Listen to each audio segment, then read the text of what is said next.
everybody in Southampton Village. I'm Jeff Broadleib. I'm the chair of the Board of Architectural Review and Historic Preservation. And today is April 12th, and by way of roll call and to get the meeting going, excuse me for stepping out of the picture, I'd like to introduce the board members, Sarah Latham, Peter DeWitt, John Gregory, and Mark McIntyre.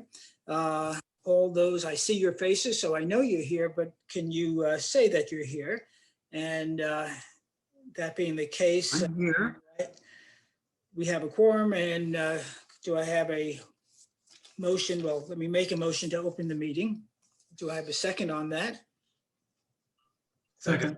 Okay, great, and all in favor? Second. Aye. Okay, you are all volunteering to do your civic duty this evening. Thank you. And in that effort, we'll be assisted by Alice Cooley, our legal counsel, Jackie Allen, our recording secretary, and Kat and Charlie. I don't know if he's there, but at least Kat Styler, our videographer. So we'll go right into the meeting. And has everybody had a chance to read the minutes? Jeff, it looks like Sarah has disappeared. Oh, Yeah. did we get a roll call or did I miss her? She was here. That's what I thought. Okay, let's wait a second. And I'm just gonna dig out my minutes.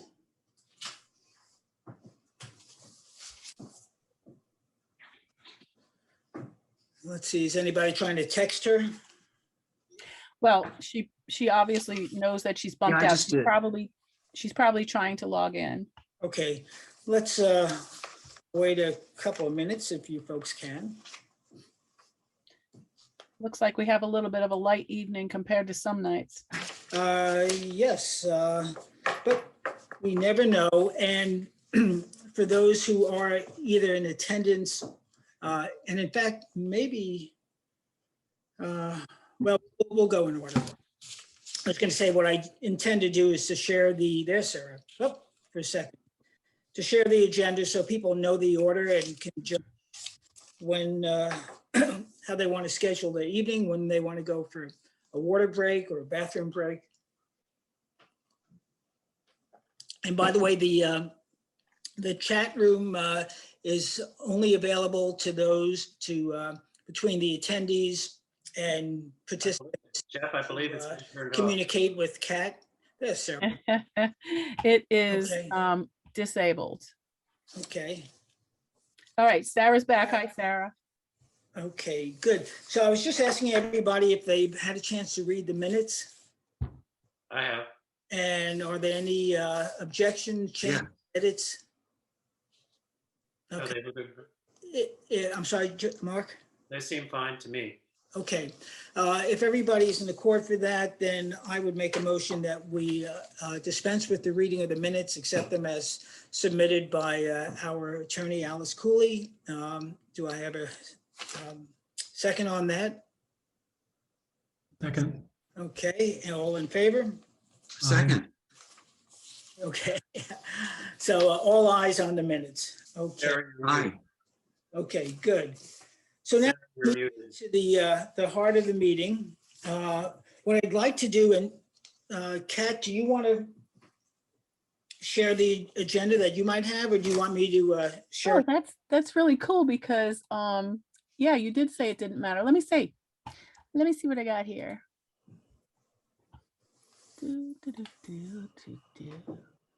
Boom.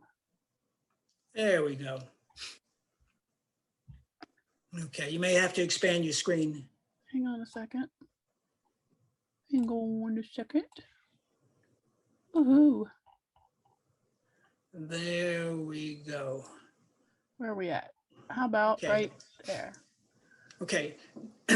Now, for those who are in the audience, the agenda is published on the village website. So if you want, you can double check it there if you haven't already. We're going to spend a few minutes reviewing the written decisions. Then we'll move into driveway gates, which shouldn't take very long at all. Maybe there's one case there, maybe that's 5 minutes or so. Then we move on into public hearings, non-historic. You can see the order of service there. And I do believe that we should get through the first half of that within 30 to 45 minutes. And then the second half,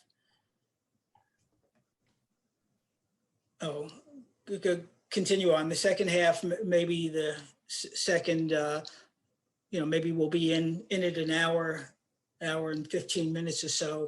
And then finally finishing up with the driveway gates. So if all goes well, we may be looking at a 2.5 hour meeting. So you can, again, figure out your breaks and you can check. And if we miss anybody, we'll do a second call, okay? So, Right, I'm gonna roll through this one more time for people, okay, and then I'm going to disable it.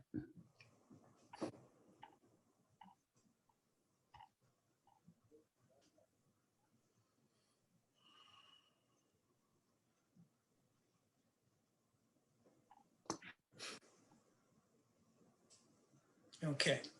Yep.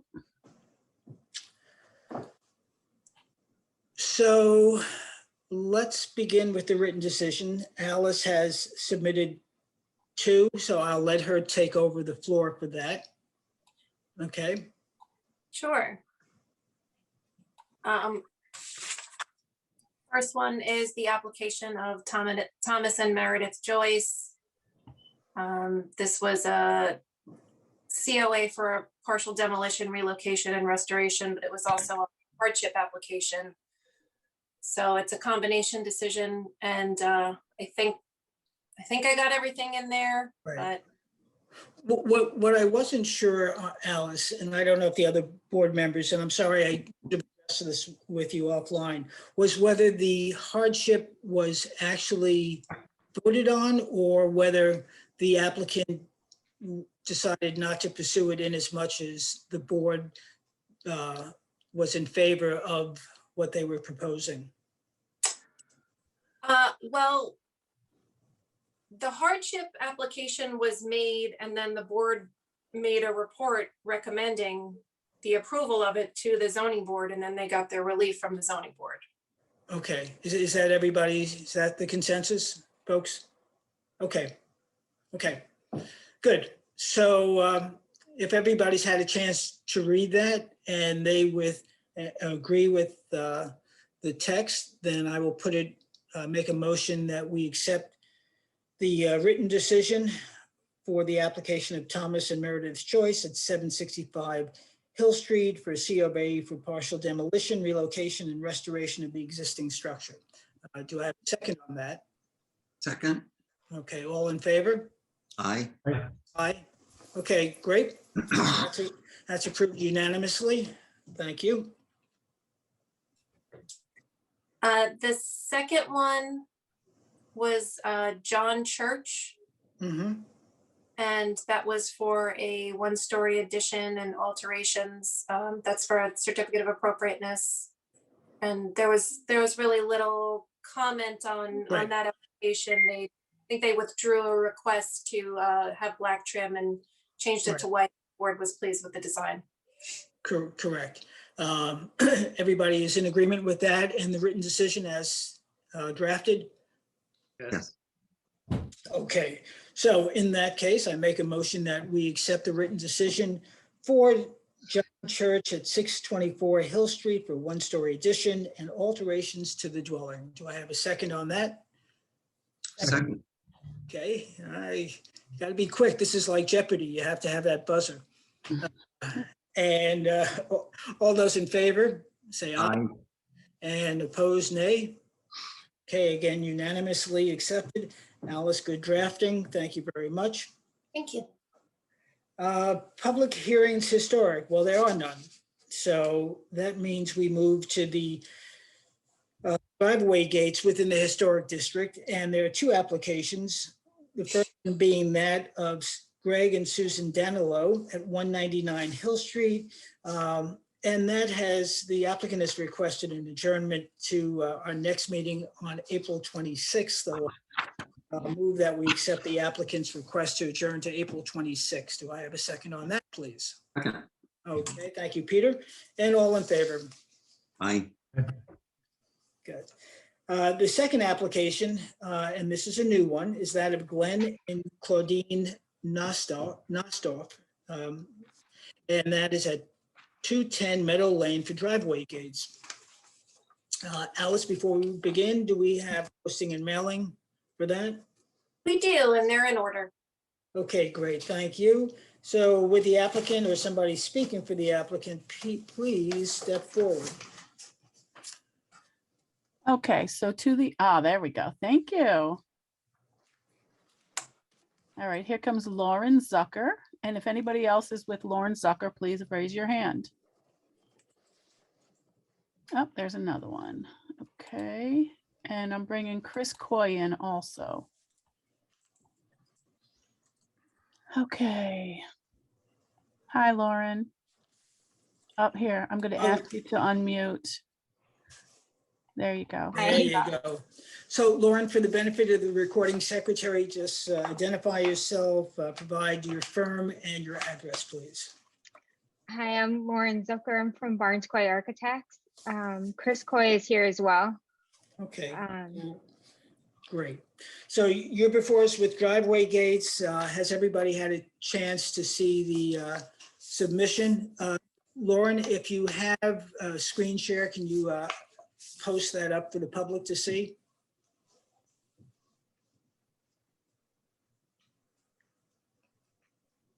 Okay, so tell us what's of concern to us are the harmoniousness with the neighborhood, dimensions, design, transparency, material, columns, and lighting. So if you can touch on those subjects, please.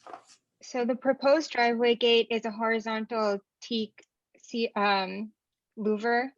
The transparency is 54%. It is 6 feet high and 16 feet wide. And the idea is that the piers are going to be black concrete, but they'll be hidden behind the hedges. So really, the idea is just to see the horizontal louvers. All right. Okay. And lighting of any sort? The only lighting will be a small glow underneath the house number.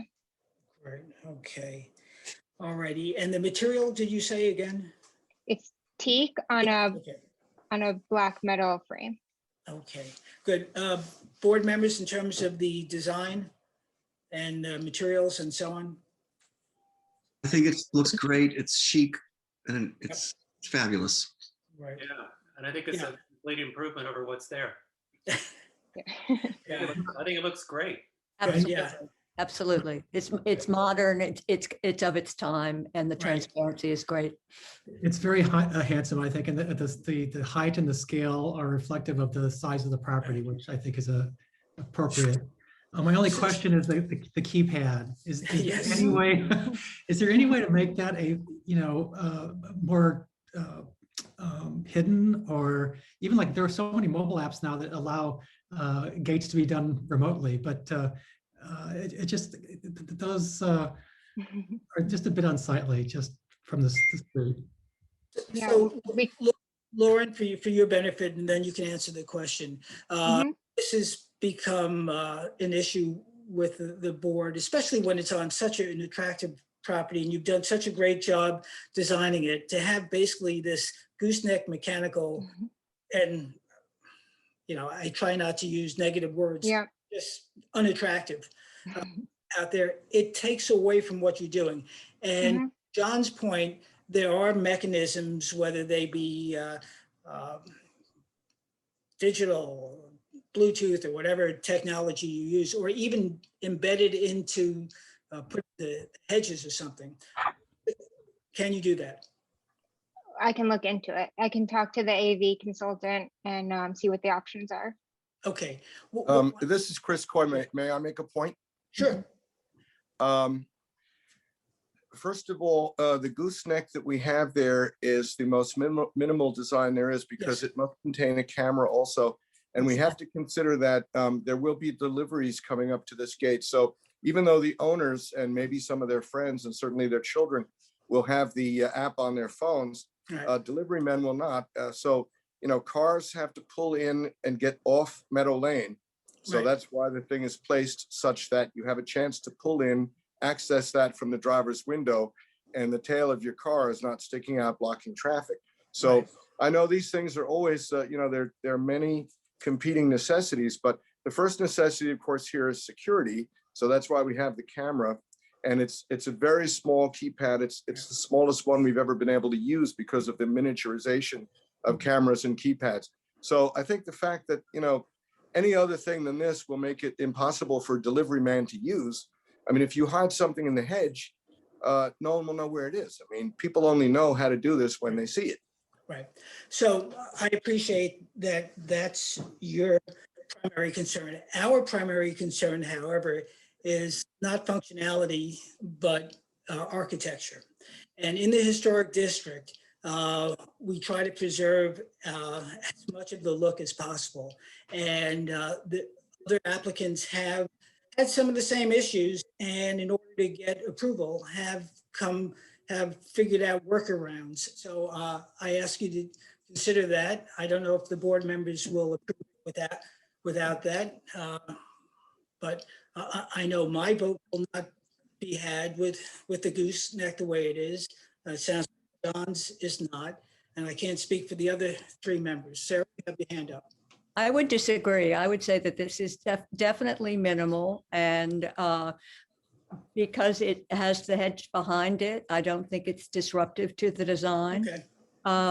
And everything else is on point, and I think to quibble with this is unnecessary. Okay. Again, we're a board of five, so. I would be in agreement with Sarah. Okay. I agree as well. Okay. All right. So without any other further discussion, I'll put it to a vote. And so I move that we accept the application unless you, well, excuse me, any comments from the public? Hang on a second. Okay, you have no hands up, Jeff. Okay, so then we can proceed with the vote on. For a written determination. Thank you. For written determination. It's on us, Alice. So I move that we submit for written decision, application of Glenn and Claudine Nustoff at 210 Meadow Lane for driveway gate. So I have a second on that. Second. Okay, all in favor? Aye. Okay, all right, thank you, folks. Opposed? Okay, let me just, I would add that we have a letter of support from the only abutting neighbor, which that's okay, the discussion is over, Chris, no need to talk any further. Thanks. It's only because it's moot at this point, Okay, and we closed it for written decision, so that's what. Yeah, it is. okay. Okay, thanks, everybody. thank you. Okay, great. So now we move folks in the listening audience. Okay, to public hearings, non-historic. The first one being that of M 4950 LLC, 950 Meadow Lane. And in this case, the applicant requests an adjournment to May 10th. So I move that we accept the applicant's request to adjourn to May 10th. However, this has been this will be almost over 6 months. So if they adjourn past May 10th, I would request a new posting and mailing. Okay, so with that stipulation, do I have a second to request the applicant's request to adjourn to May 10th? Second. Okay, all in favor? Aye. Okay, great. So that is adjourned to May 10th. Okay. Okay, the next application is that of Joseph and Philippa Colvin at 55 Old Town Crossing for a two-story addition to their dwelling. And this is a carryover.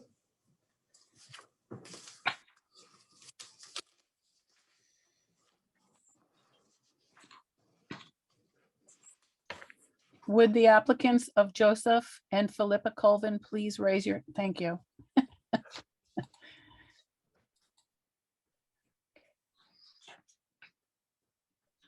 Tecton. Mhm. Tecton Architecture is coming in. Okay.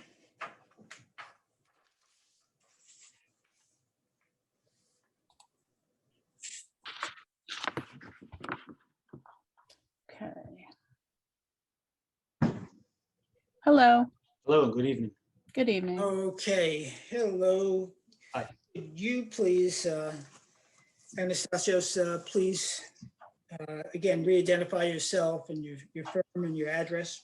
Sure, Anastasios Tezakis, the architect, 612 Tulip Avenue, Floral Park, New York, 11001. Okay, so Anastasios, you submitted some design changes here. Maybe you can address those. Correct. Sure, yeah. So as per the last meeting, we did a resubmit. Basically, we brought in the first floor addition 12 inches and the second floor was pushed out 6. Do we have a share screen, sir? Sure. Thank you, Kat. Yeah. Welcome. Yeah.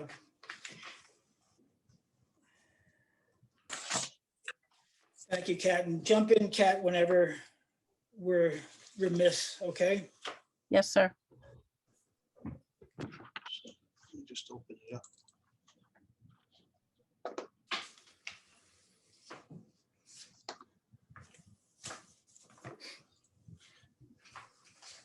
And just while we're waiting for the share screen, if all the applicants in the attendees room understand that we'll be asking for you to share your screen when it's your turn. We thank you.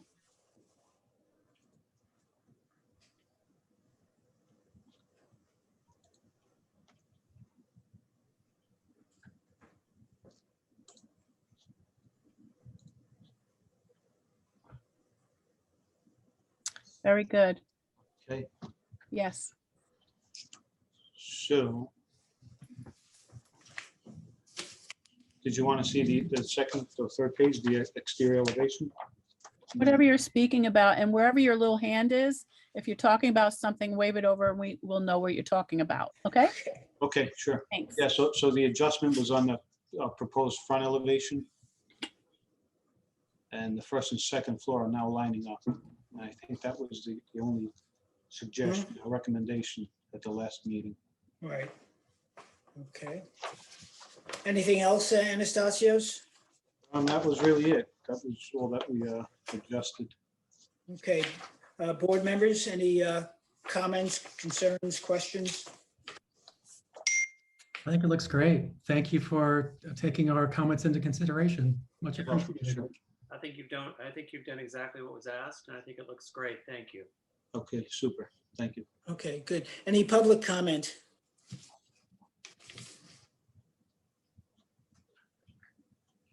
There are no hands up, Jeff. Okay, so I move that we accept the application of, I've got to get to my technical stuff, Joseph and Philippa Colvin at 55 Old Town Crossing for a 2-story addition to the dwelling as submitted.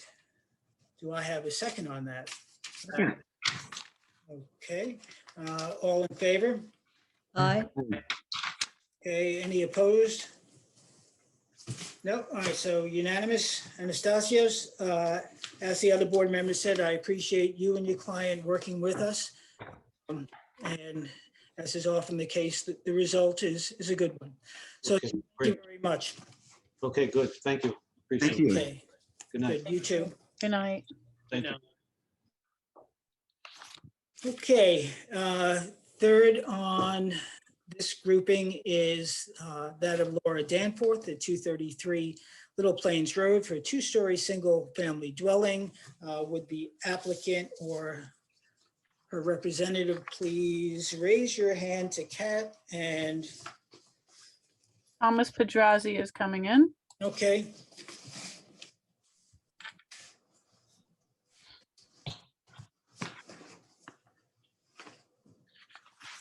Okay, I have requested he unmute. There he is. Hello. Hello, Thomas. Even though you're an older friendly face, could you please identify yourself and address and firm? Thomas Pedrazzi, 322 Montauk Highway, Watermill, New York, Studio Pedrazzi Architects. Okay. I and- have the client who's been trying to get in to the meeting. Tell and me the name. Laura Dansport. Okay, she has not entered yet. She's been trying to enter for the last half an hour Mhm. by, they want her birthday. That's not typical. No, there's something amiss there. Any Or thoughts? or they Maybe want a she's- password. Oh, okay. I mean, she's on my cell phone, so if you can hear me, she can hear me, and let's just move on. We can hear her. You can She's hear gonna her. participate. She needs to be in the meeting. Hmm. Okay, well, she'll be in my left ear. Okay. Is that okay? Jeff, I would recommend Ye- that I would recommend probably giving it a minute or maybe skipping to the next application and coming back to this one and maybe Well, Kat can. she's been trying for the last half an hour. I think it's just a matter of the iPad that she's on, not able to get into this Zoom meeting for some reason. She Okay, registered, and Kat said so- that she was registered. Right. So the only voice that what Alice is saying is that we can recognize are those who are in the meeting. So that would be you, to the extent that Okay, she's in your left ear and her voice is coming out of your mouth, then it's your words, okay.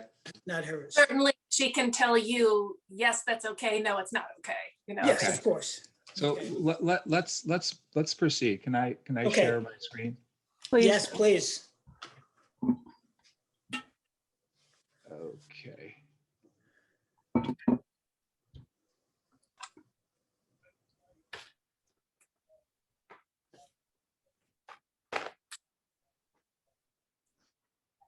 Okay, so You're not sharing your screen. uh, I know what I have to do. Okay. So I have to take it off of my.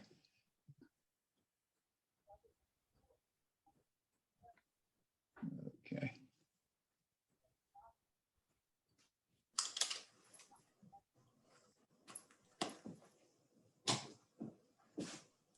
There you go.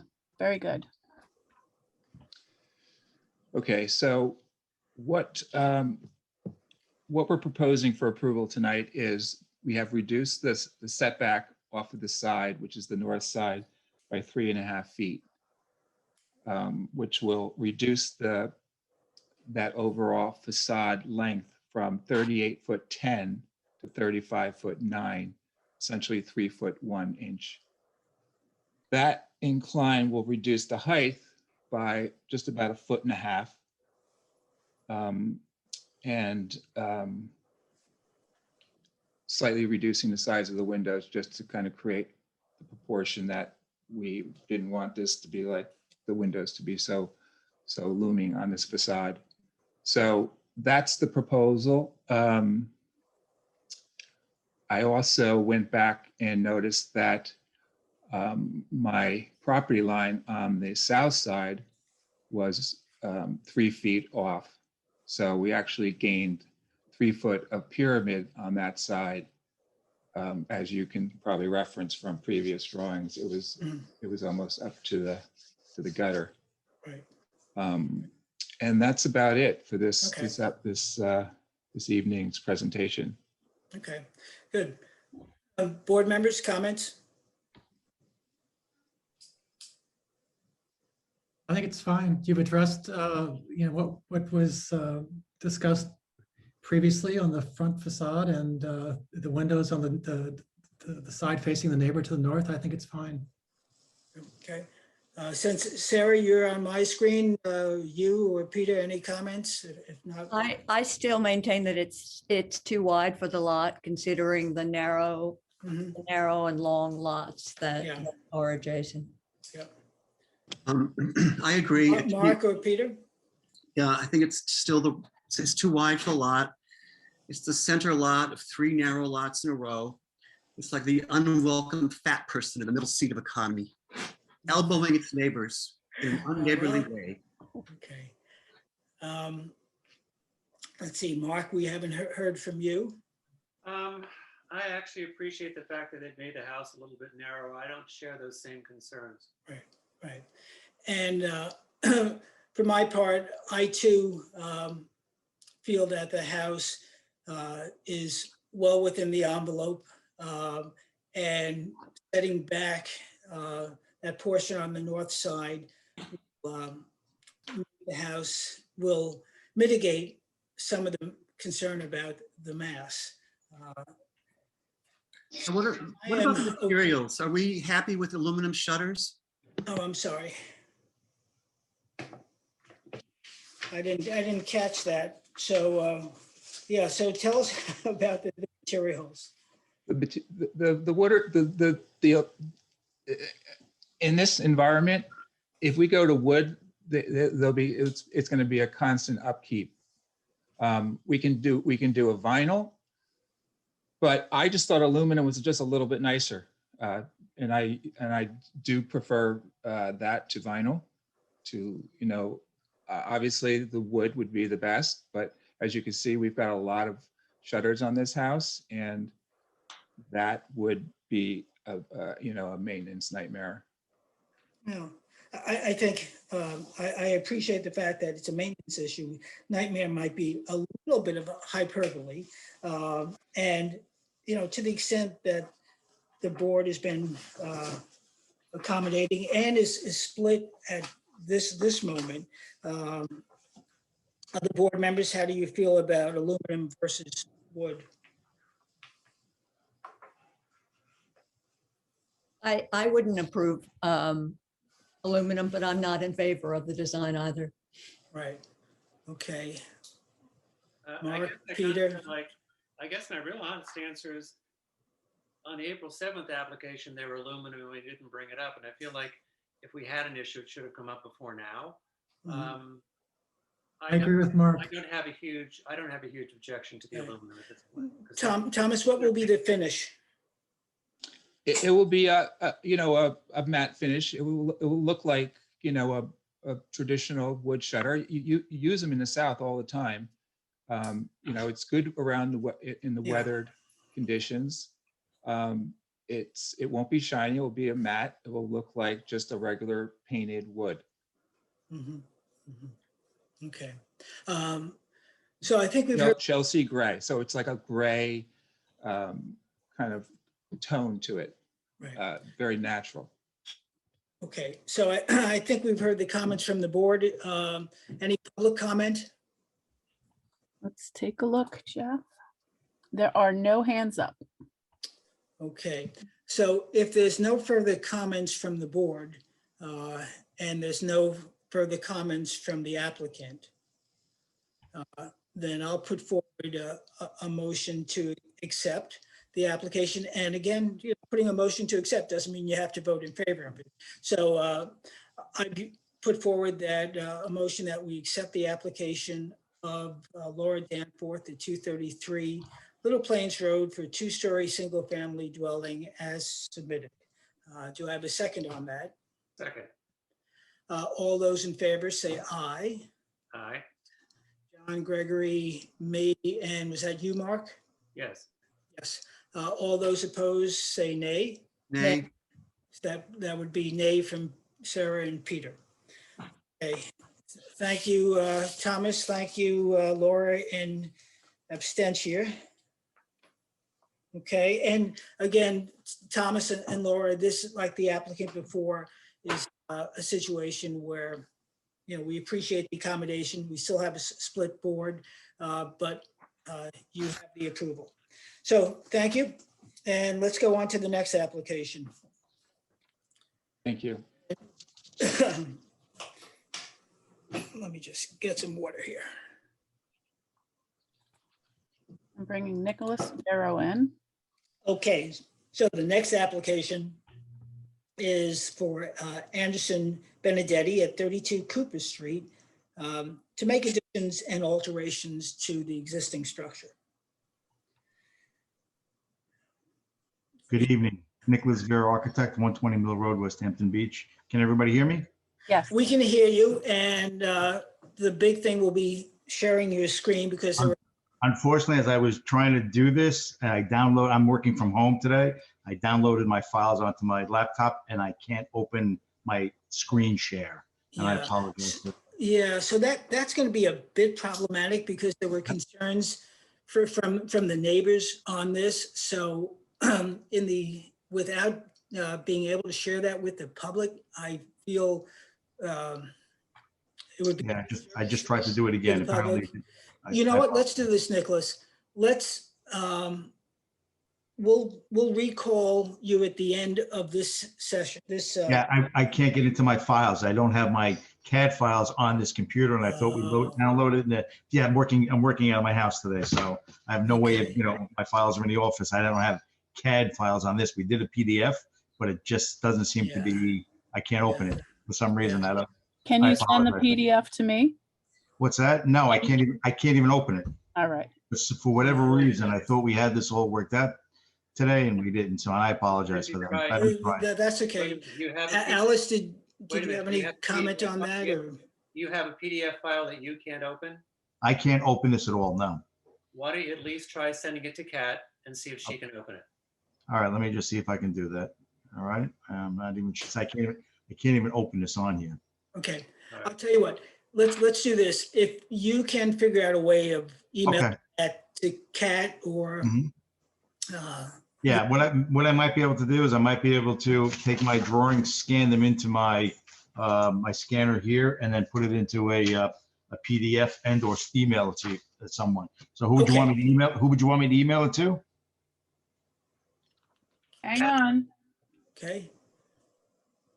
I'm going to hold it up for him so he can get my email. Oh, and I got the blur on. Let me shut the blur off. I can't see that. Hold on. Yeah, why don't you move it up and down too while you're at it? No, do not move. Hold it a little bit closer. It's SHB. Are we tech savvy or what? Yeah, me too. And I teach a course online, and I know how to do this from my office. It means Southampton Village Video Now 1 at yahoo.com. Video Now 1 at yahoo.com. Okay, let me try this right now. Okay. All right, I'll come back. Okay. Okay, good. So we're going to move to second call the application of Anderson Benedetti, which then takes us to the number 5 on the hit parade, which is the Polish Political Club at 230 Elm Street. And there the applicant has requested an adjournment. There's no date on that, but we'll assume it's to the next meeting. Do I have, so I'll make a motion that we accept the applicant's request to adjourn. Do I have a second on that? Second. Okay, all in favor? Aye. All ayes. Okay. So that's adjourned. Great. Now, let me move on to,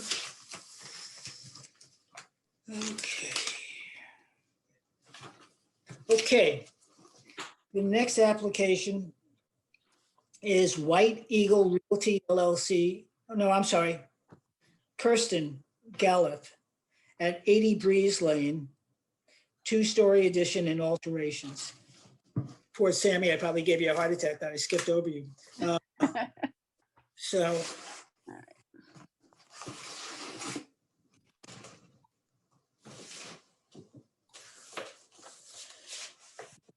Okay. Good evening, board members.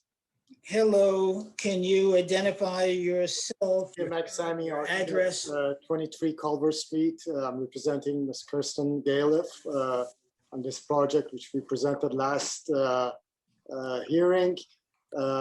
We got input from the board, which we've responded to, and I'd like to walk you through these changes. And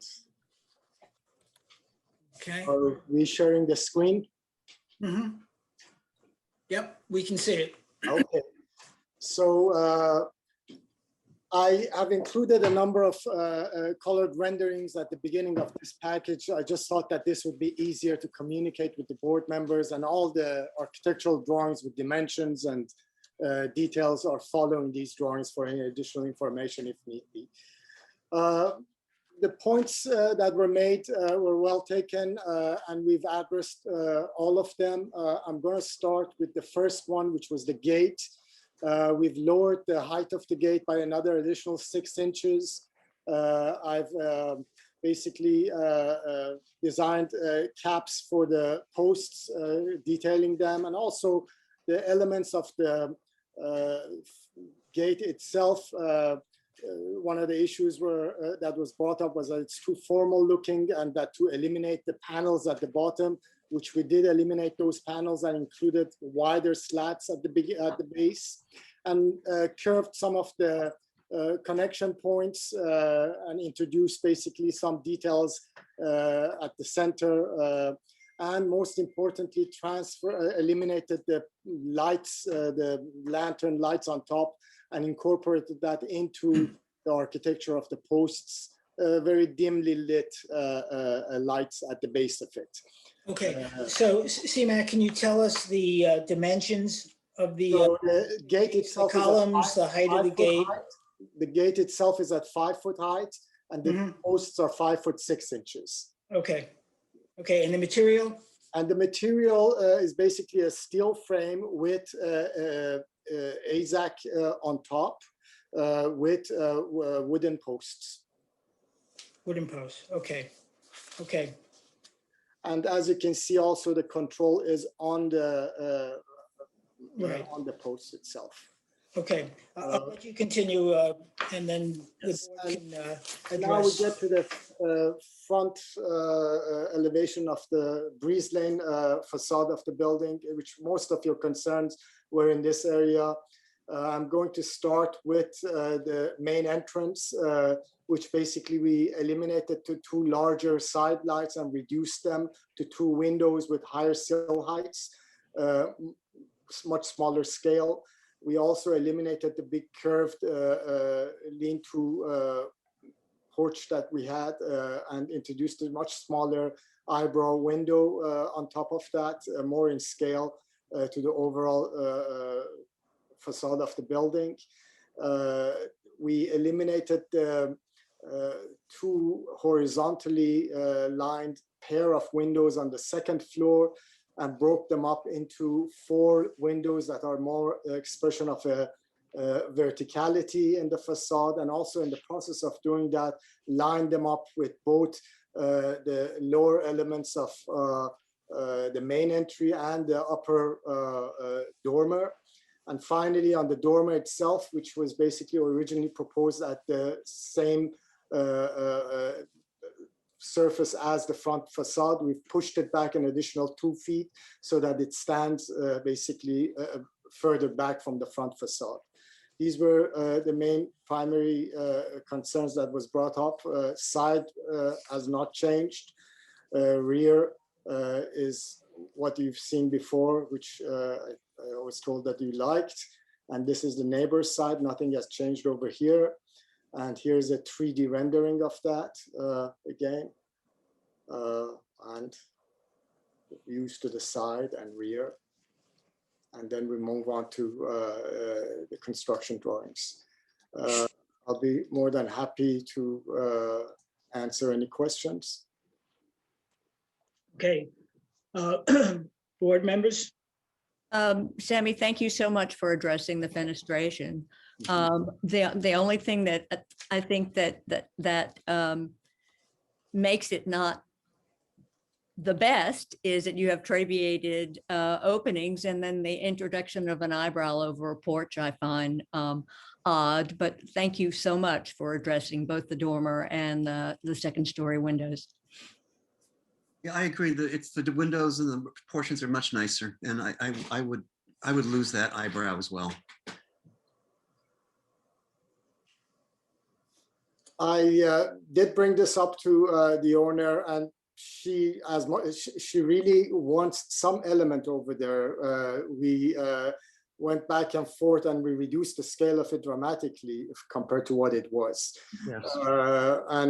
Basically, she does want some element of eyebrow, or as you knew beforehand, it was a much larger curved opening, which was reduced in scale right now.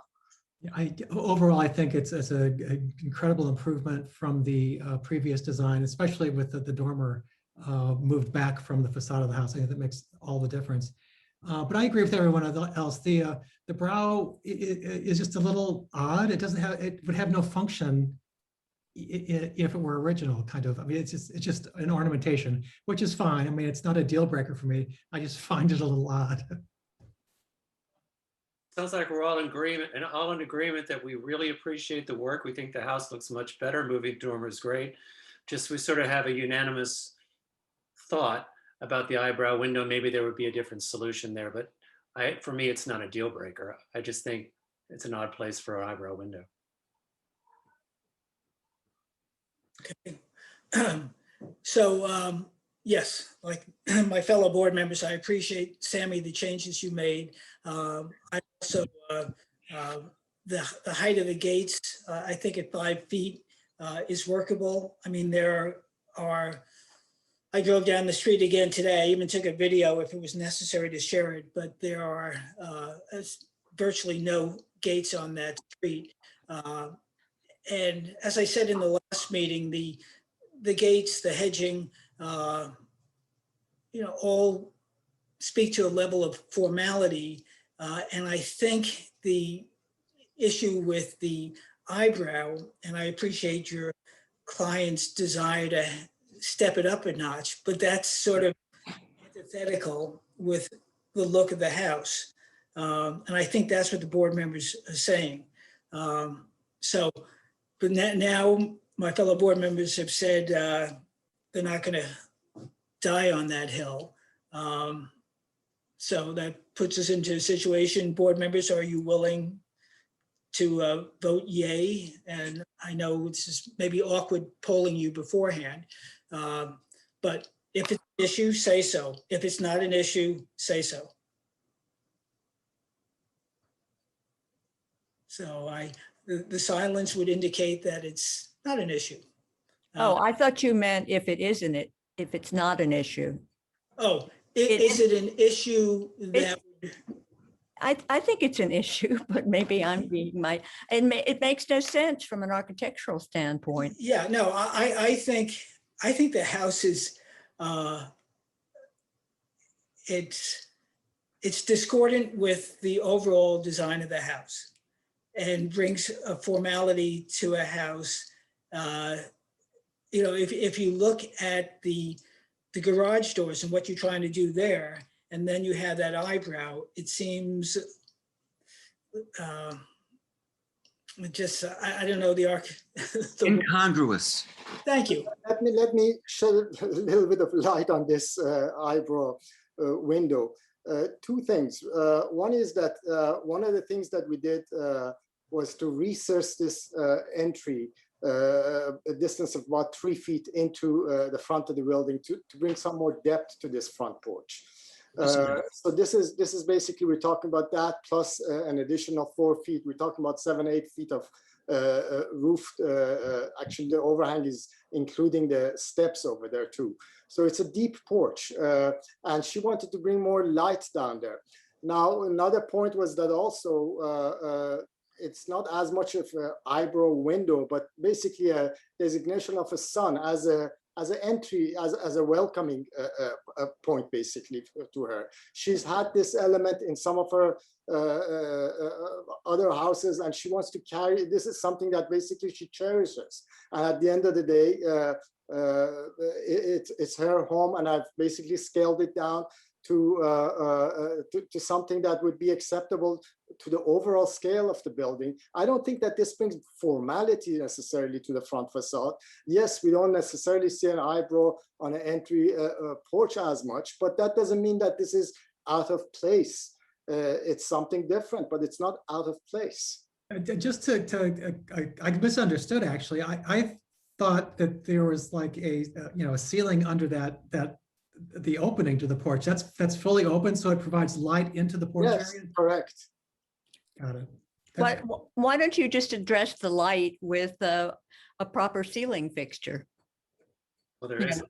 I there is- know, but put in a ceiling and a ceiling fixture. I mean, it Well, really is peculiar. There are many ways to address these things, but it's not that I haven't tried and I haven't presented both to the client and to the board. And we did come back to the board with a revised and very much of a lesser of a scale in relationship to everything else. I really don't know why this has become such a big thing. I have to agree with you. I mean, if that's what the owner wants, then it's a small issue in the big picture of this home, and it's not a roadblock for me. Okay. I don't like it personally, but it's not a roadblock. Yeah. Okay.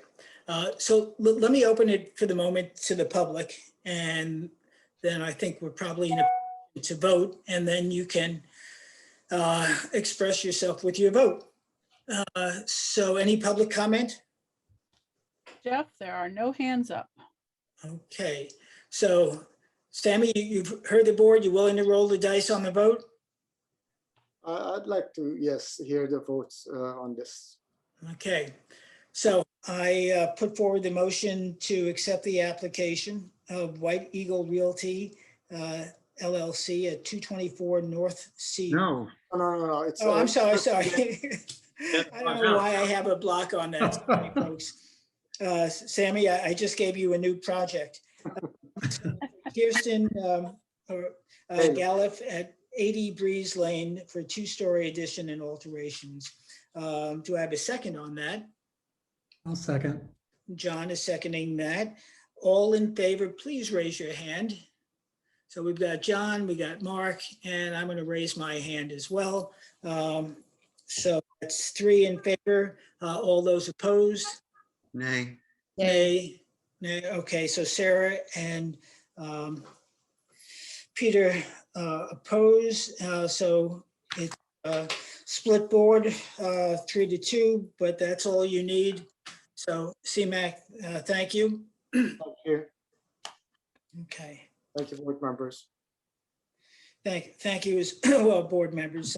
Sometimes we disagree and sometimes it's at the margin, but your input is very much appreciated. So the next application is that of GC Southampton LLC at 84 Fordham Road for 1-story addition and alterations. All right, in comes Jeffrey Flanagan. In comes Jeffrey. And Okay, hold on also a Philip second. Watson.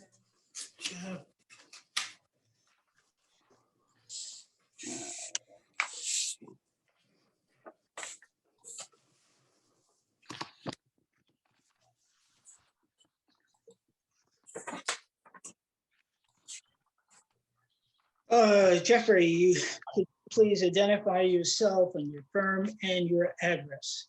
Sure. Jeff Flanagan, Jeffrey Flanagan Architects, 460 West Shore Trail, Sparta, New Jersey, 07871. Right, and there's somebody else on this screen who I assume is joining you. Phil Watson, West Neck Consolidated, 132 West Neck Road, Southampton, New York. Okay, great. And you folks are both the architects on the firm? I'm the construction manager. And Jeff Construction the manager. architect. Okay, good. Okay, Jeff, the floor is yours. Oh, by the way, Alice, are we all okay on posting and mailing? This is a carryover. Oh, it is? Yeah. Okay, thank you. So just quickly, just to go through the comments from last meeting was basically 2 comments. The main one was to eliminate 2 of the columns on the front porch. So this is the proposed renderings versus the original previous application, which has 2 extra posts. So those are now removed. Nice. The other, just run down through. The other comments were about the exterior lighting. So we made sure that we removed any exterior floodlights and put a note on the drawings that we're going to follow all the local dark sky initiatives codes. Those are really the comments. We did believe we submitted new samples of the siding, which is a 5-inch cedar horizontal. I just wanted to make sure we had that properly noted on the elevations. Beveled siding, natural finish. And those are really the changes that we're addressing. Yes, and it looks great, I think. Great, thank you. It's Very, amazing. it's a very nice redesign of a ranch. It really is a good job. Yeah, other board members? I think it's amazing how much difference those posts make. It Yeah. really makes it so much more, I don't know, more contemporary looking. I love it. Yeah, it's good. It streamlines and makes the porch look very elegant. I think I know the answer to this. I just want to put it out there. In your rendering on page T101 in the backyard, Yes. when you look at the rendering, that looks like a huge picture window that's in that bedroom. The actual is the two smaller windows that the actual is the two smaller windows in the line drawings, right? Yes, let me just double check. Because The line drawings are the most accurate. yeah, so it's still the two small bedroom windows in what was the sunroom. Yes, this is the most accurate, correct. The ones I'm talking to, I think, are the upper left-hand side drawing. That's the side. Those two windows to the far left, those are the two smaller windows that are in that bedroom, correct? That's Correct. correct. That's Okay. correct. I think it looks really great. Thank you. Okay, great. If there are no further comments from the board, any public comments? There are no hands up, Jeff. Okay, I will share with Oh, my, wait a second, please wait. Okay. Somebody raised and then lowered. okay, If you want to raise your hand, leave it up. And at this point, we're going to move on, Jeff. okay, speak now or forever hold your peace. Wait, there it is again. All right. Okay, I think they're having computer problems. That's what's going on here. The name was Sherry, but it Fenster? disappeared. Fenster? Mhm. I Yeah, will, that's the next door neighbor. let me pull her in. okay, let's I see. didn't see the last name, but there's a Sherry Fenster, so I'm bringing her in. Yeah, she's the next door neighbor. All right. I would like to compliment the architect for taking suggestions and making it a better design. Thank you so much. Oh, thank you. Hi, Yeah, Sherry. me too. Thanks a lot. Are you the Sherry, person you that have had a, your hand up?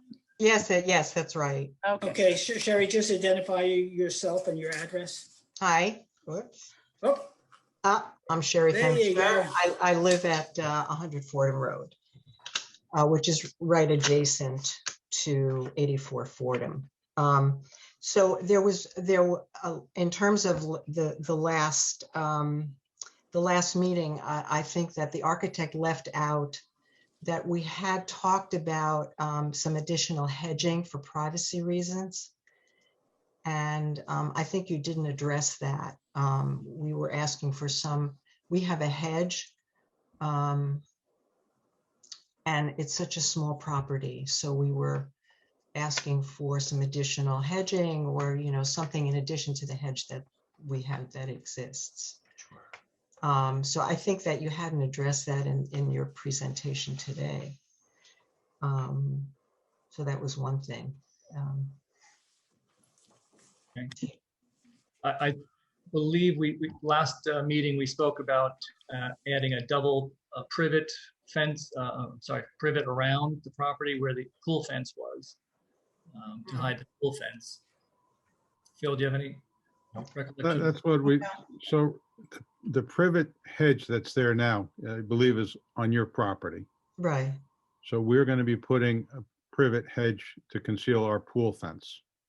Mm-hmm. And I believe that's shown on the renderings. Didn't we Right. talk last time that you were going to extend that double lined hedge all the way to the street along their property line? Yeah, but in the back, it's going to be completely, on the property line. In the front, it's going to be tight because their hedge runs from the property line off at an angle as you get towards the back of the property. Right. So the I idea was is just to asking, thicken, is to thicken it up. yeah, They have a deck that is probably 8 feet off the property line. So the idea is to give our clients some privacy and to give them some privacy. right. Yeah, I was just asking for some additional landscaping along that hedge so that, because everything is just so small. So it had been brought up last time and then now it wasn't addressed. So I just wanted to bring it up.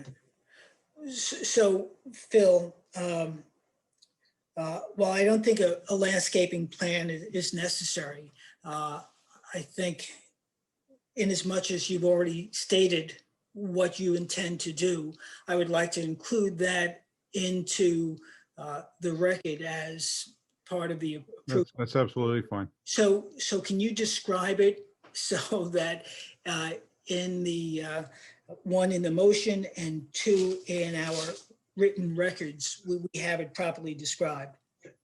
So from the rear, it would be the northeast corner. There will be new privet added along the pool fence line, separate plants up to where it meets the property line. And at that point, the hedge would be supplemented. In other words, pieces would be tucked in. Mhm. We're not going to put anything on their property. Right. But if there's a hole in it, you know, we would address that. The other thing we've done is that the hedge was never really properly maintained or pruned. So we're trying, you know, as you cut one branch, you get 2 branches back and you get more coverage. We're trying to rejuvenate some of the older hedge that's there towards the street. Okay. The hedge on their property, we're not touching, obviously. But you're talking about adding a little bit to the hedge on our, not on our property. Not on your property, no. Yeah, but on your side. Okay. Okay, and we'll include that in the. Okay, and just one other thing, there was some work started on the pool and there's a lot of debris actually that was placed up against the hedge. There's no debris against the hedge. So No debris that's against the hedge. in all fairness, Sherry, and to move the process along, that you can address with the contractor and the building department. Okay. And I'm sure. Okay. Phil, I just want the hedge to grow, so I don't want to block it, you know. Yeah, look, I just want my hair to grow, but that's. Yeah, right, okay. All right, thank you very much. Okay, great. Thank you, Sherry, for participating. Thank you, fellas, for volunteering, and thank you for the work, because as somebody said, you know, this demonstrates what a ranch house, the potential of a ranch house. They're often maligned in the village, but under hands of a good architect, they can come out to be very attractive properties. So, well done. So I move that we accept the application GC Southampton at 84 Fordham Road to construct a 1-story addition and alterations. And as part of that approval, the applicant indicates that they will plant privets from the northeast corner to the rear end of the property line and fill in elsewhere. Do I have a second on that motion? Second. A second from Mark. All in favor, aye. Aye. Unanimous. So thank you, gentlemen. Thank you, Sherry. Thank you very much. Okay, well, thank you, guys. Good. Thanks. Thank Have a you. good evening.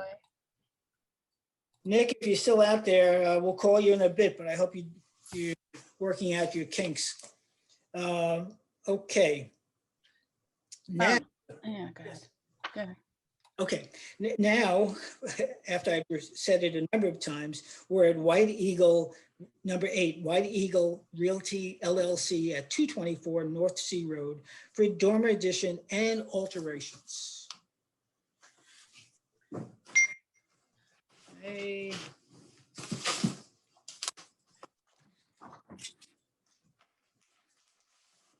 Okay, so. All right, so 3 people are in, Jeff. So 3 people, all right. So Nick, we're not, let's hear this application, but just while you're here, were you able to work out your issues? You're muted. Oh, Hold on, I'll ask to unmute. There, that'll help.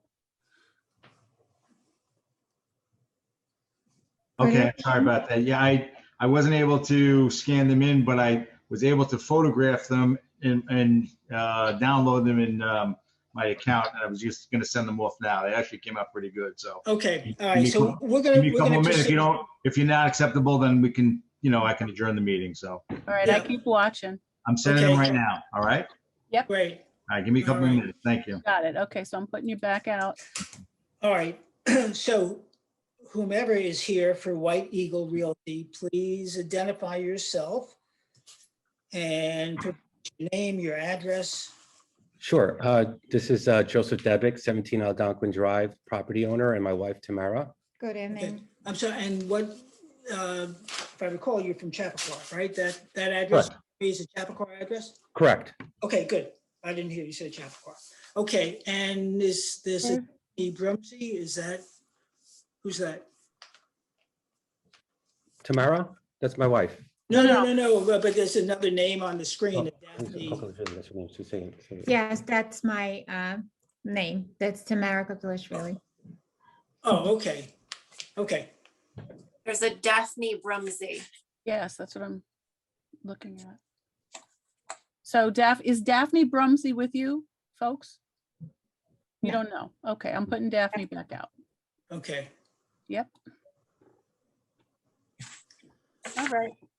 Okay, so Joseph, this is a carryover, and in part it's a carryover because you began work without the proper approvals. And also we requested that you submit the before and after, which you have done. At the same time, the board members and I have walked the property, and drawings are not 100% accurate. But let's proceed with your presentation, and then we'll deal with the accuracies or not of the drawings. Sure. I mean, what we tried to do was to do a shed dormer in the front of the house. Right. Okay, so why don't you take us through the application? Do you have, by sharing your screen? Okay.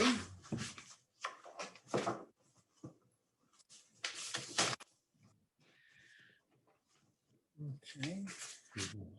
You have the, Do I need to walk you through it, any sir? help doing that? It's right over there, I think, no?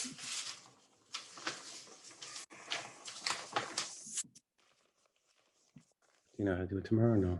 Okay, so I'll walk you through it, okay? Yes, please. Yeah. All right, what you do is you find your file on your screen, the picture that you want to show us. Now, if you look at your Zoom, it has a green button called Share Screen. If you highlight on your screen with your arrow, you'll see Share Screen in green, big bright green. Yes. Click on that, and then it gives you choices. You pick which screen you want us to see. Okay, absolutely. I'm in the process of doing that. Okay, And thank you for your patience. you're welcome.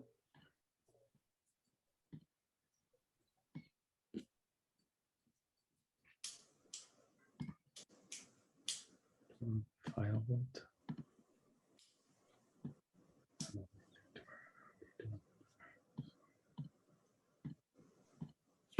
That file's right there. You can't share that file.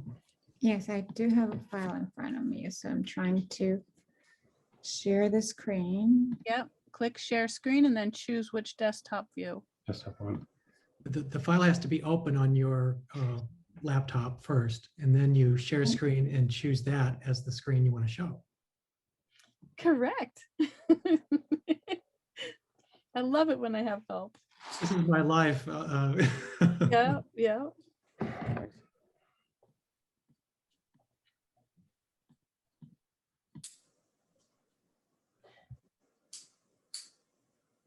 Oh, tomorrow. You want to try to do from your computer? Make sure you see the picture, on your laptop, on your screen, make sure it's open and you see the picture. Yes, it is open. Okay, and at that point, you click on the green Share Screen. And then when you do that, it gives you choices.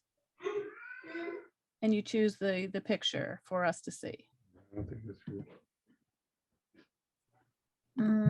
Okay, so I just relaunched it. I will try to do it right now.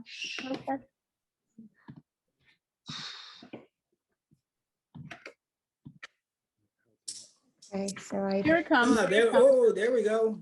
There we go. Oh, okay, so you didn't choose the picture. it's right there. Okay. So thank you again. Okay, Right. good. There you go. Okay, so again, we're looking at this, Tamara and Joseph, as if no work has been done. So if you can take us through the existing house, or what is the existing, and show us what changes you're making to the existing house. Okay?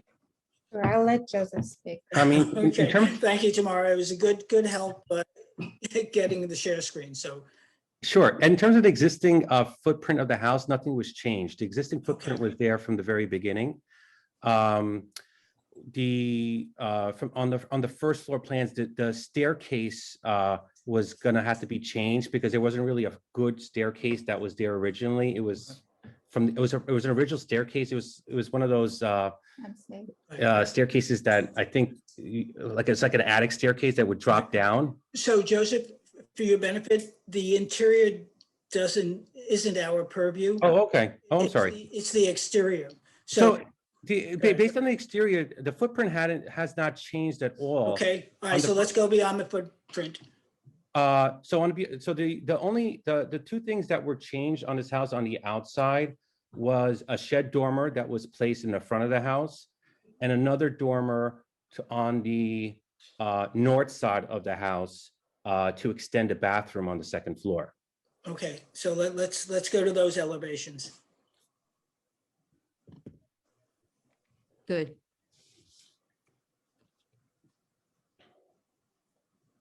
Okay. So why don't you show us before and after? Okay. The board members have each walked the property. This is for the public's benefit and also for us. I don't know if I have that. I don't think he sent me the, we can send a picture of it. Can you get a picture online of it? I mean, I don't. You don't have page A5 in your file. No, I don't. I don't have the original plans that were sent to me by the architect. This was just the plans that were, the original files were requested by you. So I believe the architect just forwarded them to you. All right. Okay. Now, personally, board members, if we wanted to be sticklers, we could insist on that. And maybe we do. And I'm going to leave this up to some extent to discussion. I think we know what the house looked like before. And for the sake of expediency and given the technical challenges, I'm okay. I think we know what the house looked like. So we okay with proceeding, folks? Okay. So in this case, so why don't you take us through now also, I don't know if this is the first time you presented something like this before review boards, but it's proper to identify the elevations by their direction. Okay. In this case, your front elevation is the west elevation. Correct. Okay. All right. So when you resubmit your plans, which is one of the things you're going to have to do, because the drawings don't match what's there, you're going to have to at least properly identify the elevations. Okay. I thought he changed the elevations on a new set in terms of the side elevations. We had seen the plans and he had forwarded them to you. Yeah, no, we have them. All right. Oh, okay. What I'm saying is there are discrepancies in what he sent us. Well, that have to be changed. Well, I mean, I'm not sure what exactly we are referring to. Okay, some of it is technical. All right, so let's start on the front elevation. All the elevations have to be relabeled or at least labeled with their direction. And if you want to say front/west elevation, it needs to say that. Again, small technical point, we're not going to delay this process because of that. But before I sign off on the plans, they have to be properly marked. Now, in this particular plan, the front elevation, the fenestration is different than what's there. Are you aware of that? The front. When was the last time you were at the property? We were at the property, I believe like 2 weeks ago. Okay. I mean, the house is not done. None of the siding. is No, up. I understand. The windows you have here, and I'm not trying to be on, No, but we know it may about sound that way. Are those the windows that you want me to sign off on? No. So that's Okay. the thing. We have a stop work order, and those windows were placed by the contractor without the architect's So plan. all right, so now that presents another problem. Which windows you have 1/1s, 3 1/1s. What's there now are, and I'm doing this from memory, and Peter. 3 doubles. Yeah, the doubles, and I think 4 panes each or something like that. No, they're paired. Double. They're paired 1/1s. Paired 1/1s. So we want the plans, not the building, because we're aware of the windows. We wanted to change them. Unfortunately, we have a stop work order, so we can't do it until we get a permit. In order to get a permit, we have to go through the ARB. So in order to change the windows based on the plans, we have to go through this process. So we're trying to get the approval for the plans, not for what's there now. So are you asking for approval then of these 3 windows? Correct. 1/1. Correct. That's all we need to know. Actually, to some extent, that makes our life a little bit easier. Okay, so continue on, Joseph. I'm sorry. Okay. Yeah. So we're trying to do a front shed dormer, front elevation shed dormer on the west side of the property line. And what we're trying to do is make the windows per code. And unfortunately, the contractor that put the windows in wasn't per code. And by the time we could fix them, we had to stop work order. So we're trying to get these plans approved based on the 3 single windows, which will be white trim to match the exterior of the house, which will be also white. Okay, good. Okay. Now on to the other elevations, and then the board will have a chance to comment. Sure. You have updated plans. I never got the updated plans that were sent to you, but this is actually a side elevation, which is the north side of the property line. This is the other part of what was done besides the front elevation shed dormer is the north side elevation. There's a dormer that was placed here.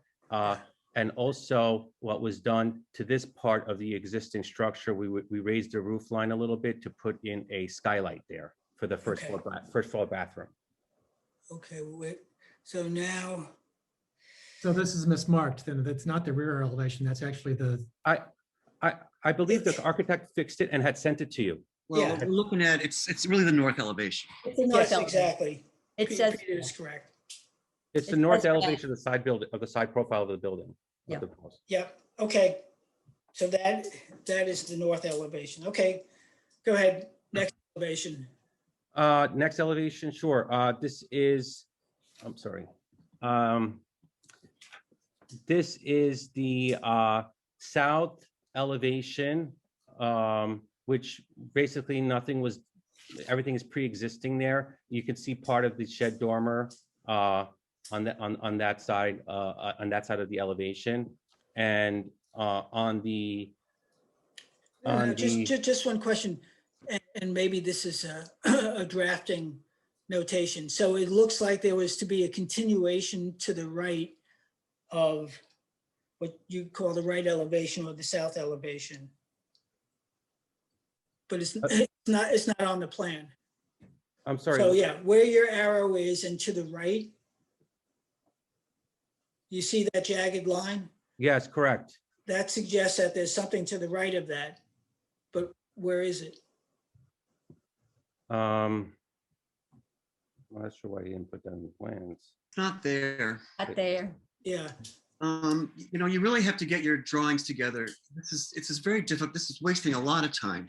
Yeah, Yes, no, I let agree me with, speak. Let me speak as the architect on the board.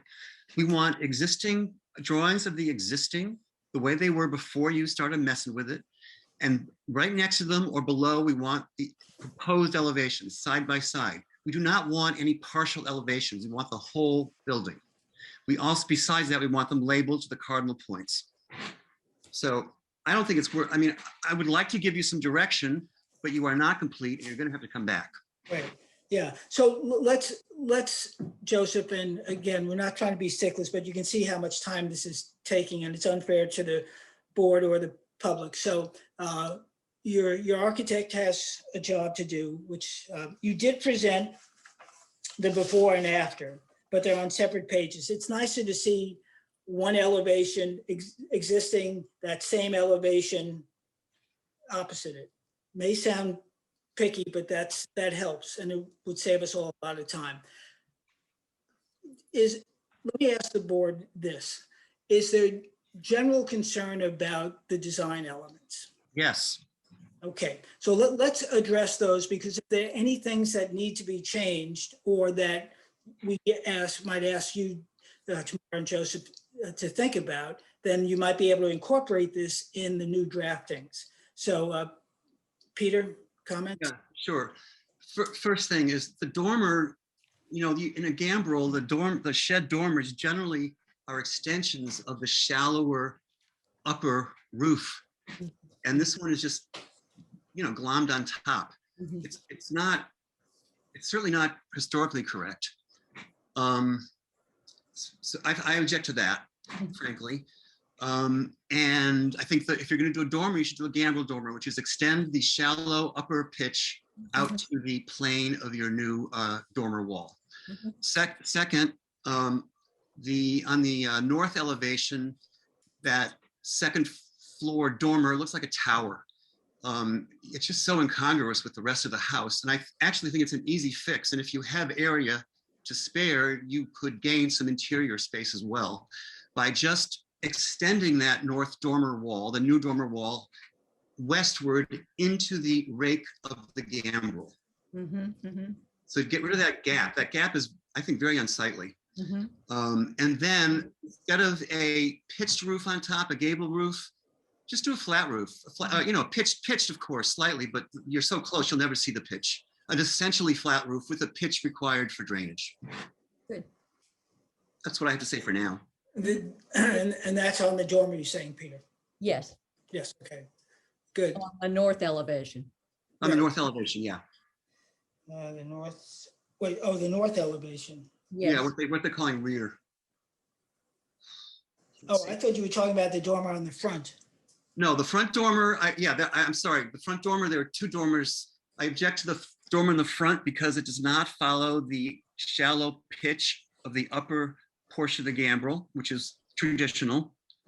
And I object to the dormer on the north side because it looks like a tower. And I think it would blend in better if the north face of that dormer extended westward to hit the sloping rake of the gambrel.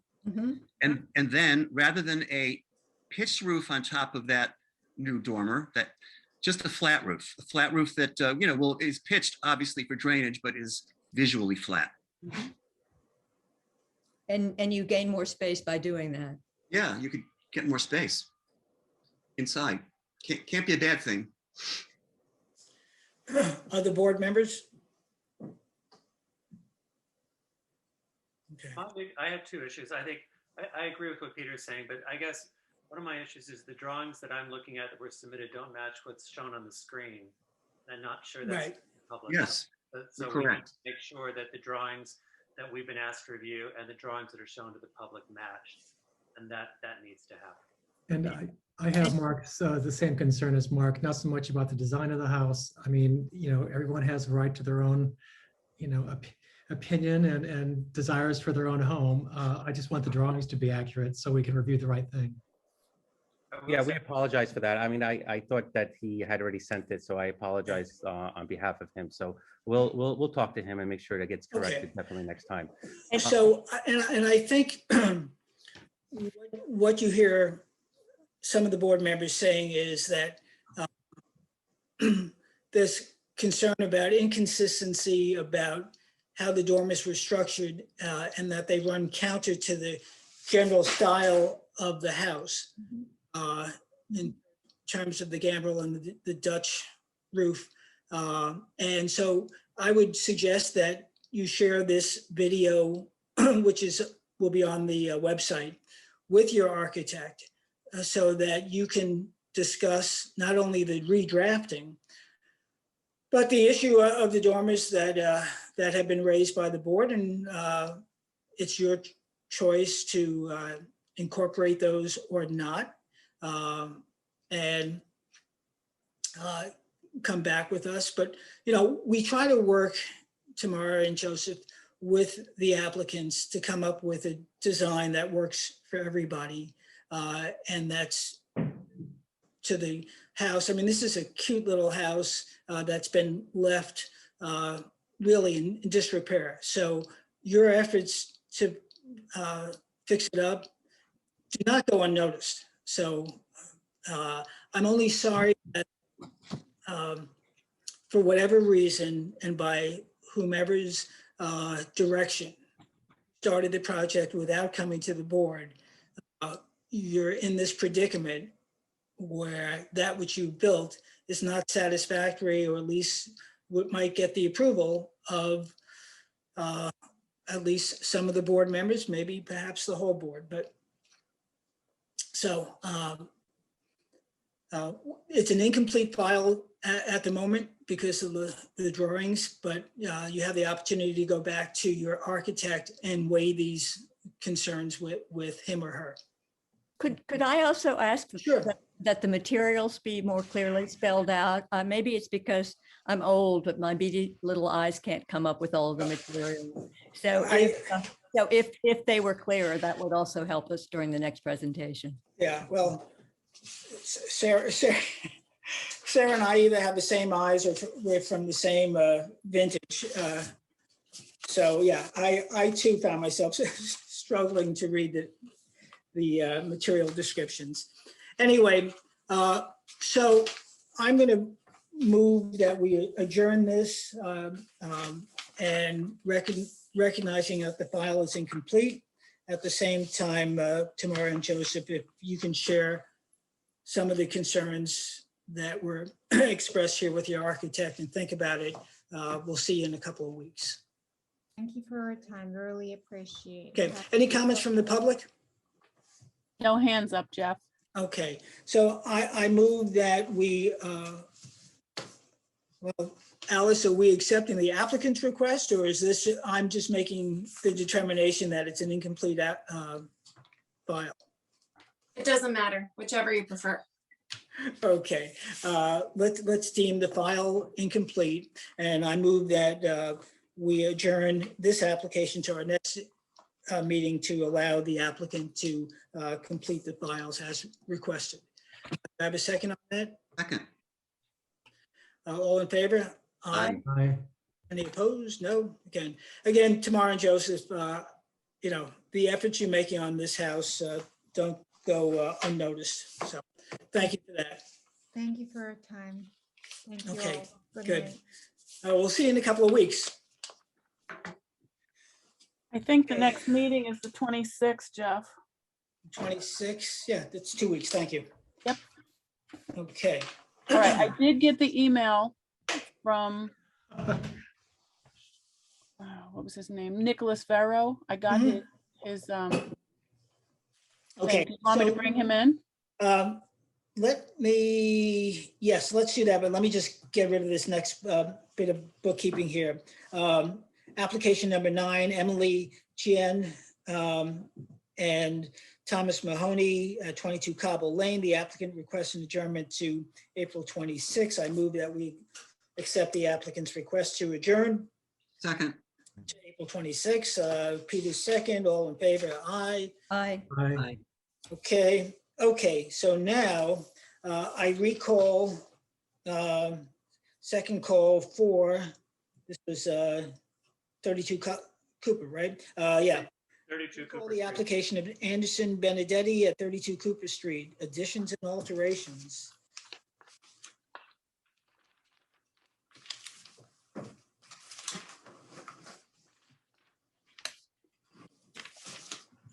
This is what I have been sent. Okay. Let me see if I can maneuver to the next picture this way. Yeah, this is how I'm going to do it. Can you see it clearly enough? Yeah. Yeah. Mhm. All right, so that's 2. This is the 3rd, and I can bounce back and forth for you. 3. And, oh, look, I can do this. Sorry, keep looking. 3, and then there's a 4th. So you'll have to let me know which pictures you want me to flip to.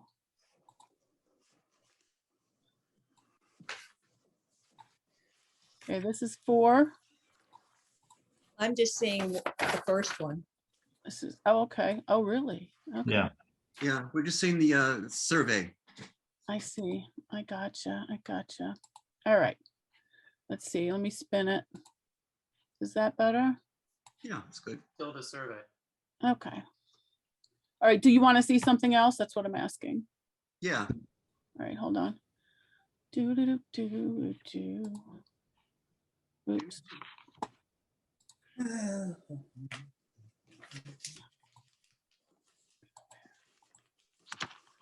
All right. So let's try this picture. Nope, not that one. We'll do number 2. All right. Get out of my way. All right. This is the second picture. Let me spin it for you. I think maybe that'll help. I think you have to go on to the next, and those are interior shots. Okay, thanks. This is the help I need. Okay, this is number 3. You're looking for this. Hang on, I gotta get to the share screen. Okay, yeah, maybe, maybe we just do it that way. We may have, There you go. How's this one? This is the oh, third. look at that. Yeah, now we're talking. That's the 3rd picture. Yep.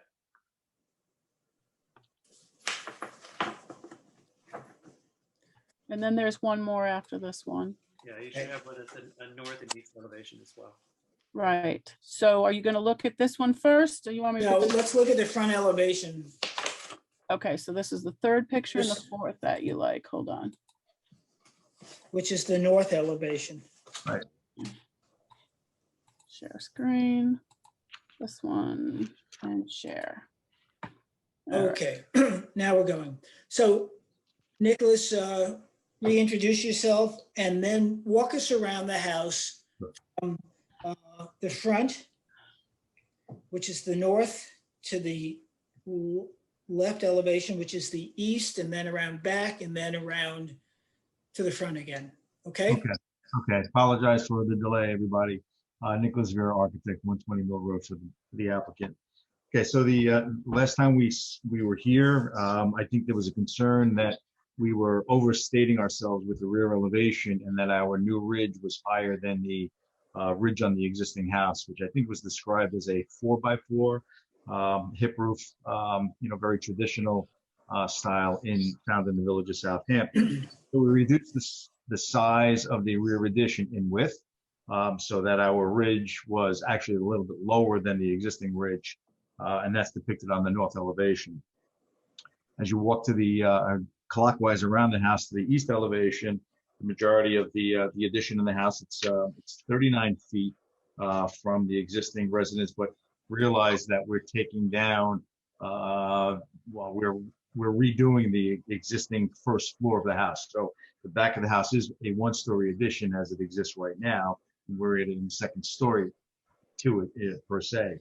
So on that side of the house, we have a couple of doors coming out of an open family room, a covered porch, and upstairs on the east elevation is the master bedroom suite and the hallway to get to the master bedroom suite. If you have the drawings in front of you, you'll see that.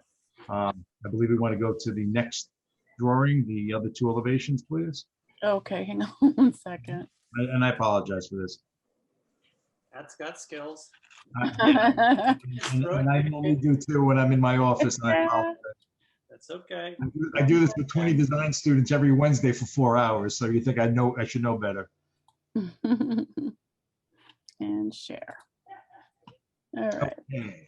So the rear elevation, as you can see, as I was described before, that the ridge of the mass of the addition is below the existing ridge, and it tucks in behind that the existing chimney, which we are leaving. And then we step back to where the master bedroom suite is, and that's where you see that second break and that second hip roof as we're stepping back from that area. Okay.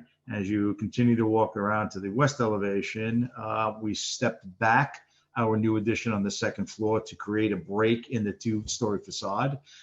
We did eliminate 2 windows on that side, which I think was a concern of our neighbor to the west, which was they were in the master bathroom. So we have those 2 new windows that you see on the second floor as a new bedroom. The smaller window there is the bathroom. The other 2 windows, one pair exists, the other we're just mimicking new windows in the existing bedroom up on that second floor. The other windows down on the first floor pretty much exist on the main part of the house, and we just added 2 windows in the back room where our breakfast room is, and the smaller window up in the corner of our new addition on the first floor is a.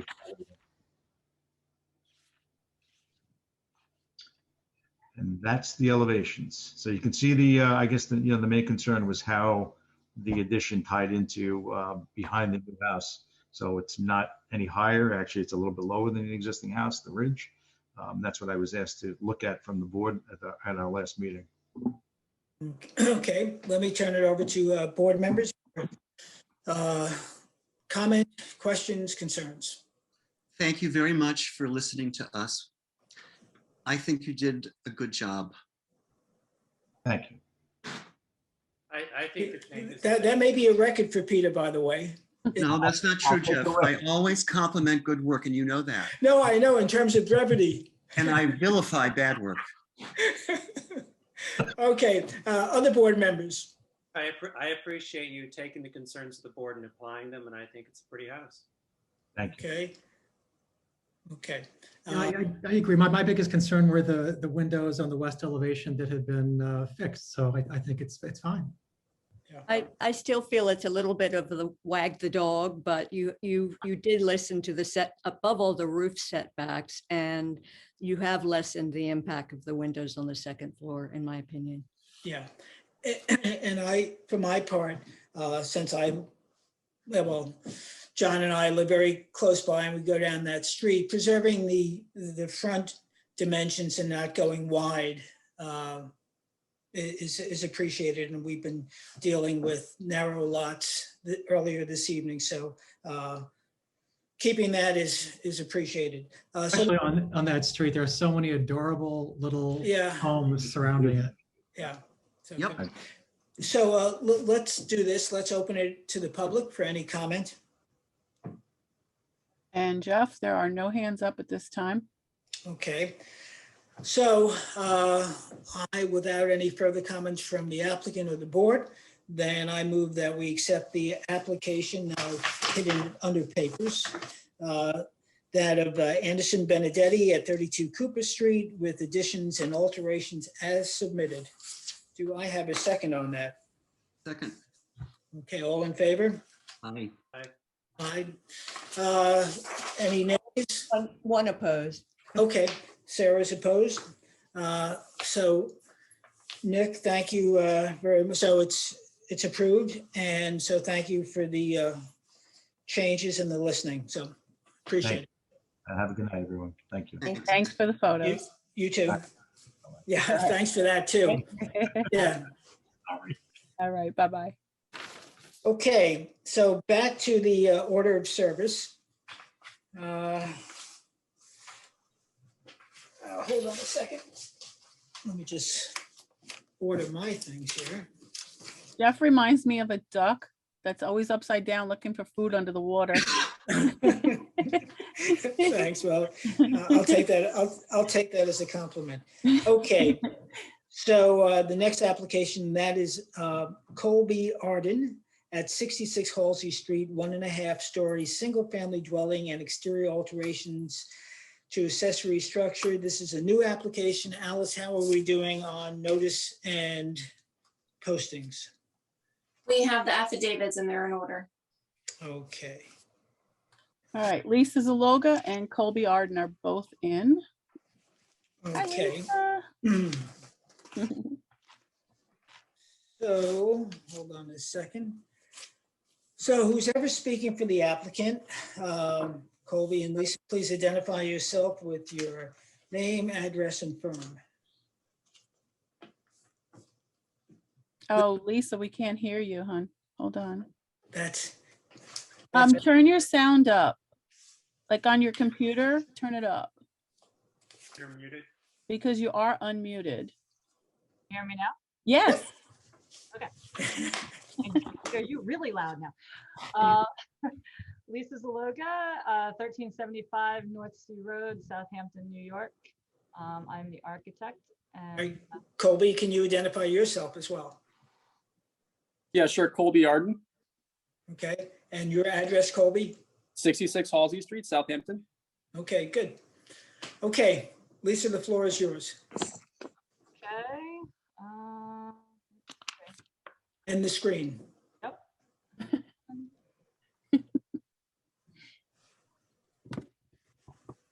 Do you have it? Yes, it looks good. Okay. So this is an application for a new residence at 66 Halsey Street, along with a renovation to an existing one-story detached frame garage. So you can see the layout of the house. The property is about 75 feet wide, gets a little bit narrower as it comes to the back.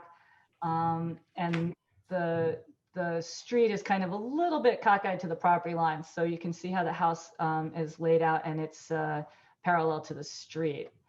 The west elevation is the front elevation. We have, we've basically created a little bit of an L shape on the front of the house with a little bit of a recessed porch. However, the one-story portion of the roof runs across the whole front, which basically does a couple things. It steps the second floor back a little bit from the street, and it also, it gives a little bit of depth. The porch, the recess of the porch. And it's a little bit reminiscent of the house that's currently there, and the fact that that has a porch that runs across the whole front of the house as well. We have the pyramid law that comes into play. So we've created a 1.5 story house with the roof lines coming down relatively low on both sides, and shed dormers on the side.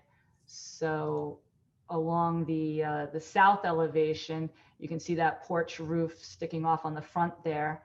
And the majority of the south side, actually, the roof line does come down very low, and I have a couple of dormers. The stair bumps out a little bit. And then this area back here is actually a screened in porch. So these are actually screens that are reminiscent of the windows. And then there's a covered porch off on the back, which you can see on the east elevation here, with a little bit of a standing seam metal roof. We kept the roof on the front shingles. Generally, the board doesn't seem to like the standing seam roof on the front, so we kept that to the back of the house there. We have, the house will be painted white with a cedar roof. And like I said, the standing seam, zinc coated standing seam roof, as well as the gutters. I don't know what else you would like to know. Oh, the accessory structure. So the accessory structure, these are the existing elevations on this side and the proposed elevations on the right-hand side. We are reducing the size of the accessory building slightly, about 5 feet. You can see it currently has, it must have been added onto at some point for the second garage bay over here. So we're going to reduce that. And, obviously I have pyramid law issues, so I can't really modify the roof any more than what I'm doing, which is to create the gable facing into the property. So these are the elevations for this, for the accessory structure, and all the materials will be the same. Any questions? That's it, Lisa? That's it. I mean, I'm more than happy. I don't know what else you'd like me to tell you. No, that's fine. The board. So I'm going to turn it over to the board, and then you and Lisa, you and Colby can respond to whatever questions or issues they might have. So anybody on the board, you're welcome to speak up first. I'm not going to do it in any order. I just wanted to confirm that the windows and the window trim are all white, correct?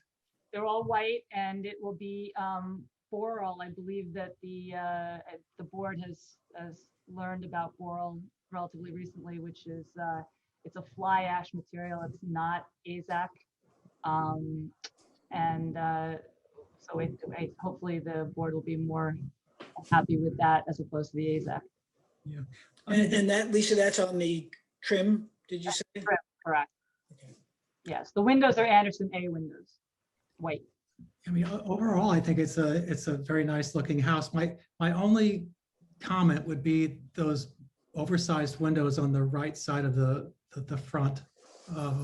It just seems out of character with other homes in the neighborhood. And I think, banking the same windows that are on the left side to the right side would actually make the house much more balanced and unified, but that's just my 2 cents. We felt that because they were stepped back and under that porch roof, it would be nice to get a little more light in there. And we did like the way that looked. And of course, there will be a hedge on the front, so I think it'll still allow for privacy. Well, I mean, the point is light will also be going out, and hedges lose their leaves and 8 months of the year, 6 months of the year. So I just think it's a light pollution issue as well. Okay, again, it'll be recessed underneath that porch roof. So hopefully, What's the Lisa? What's the depth of the porch? 5 feet. 5 feet. Okay. And so the house is how far from the street, would you say? There you have it. You don't have to guess. You don't have to guess, no.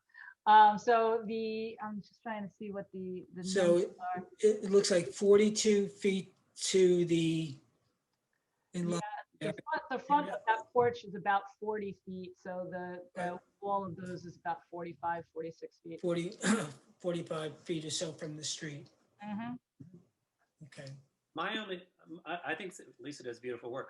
My only question is on the south elevation. That's a massive amount of windows and light perspective coming out of the house to the neighbor to the side.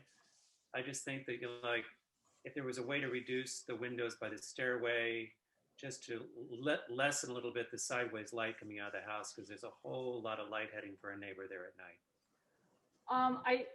We did give that a little bit of thought. There's actually probably an 18 foot high hedge that runs along that property.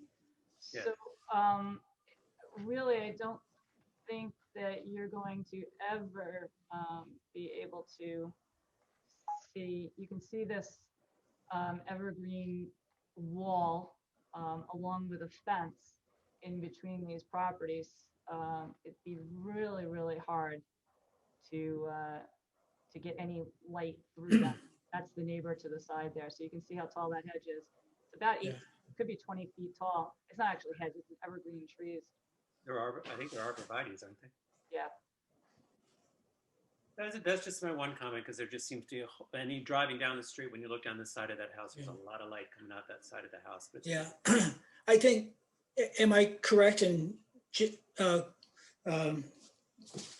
Colby, you may as well,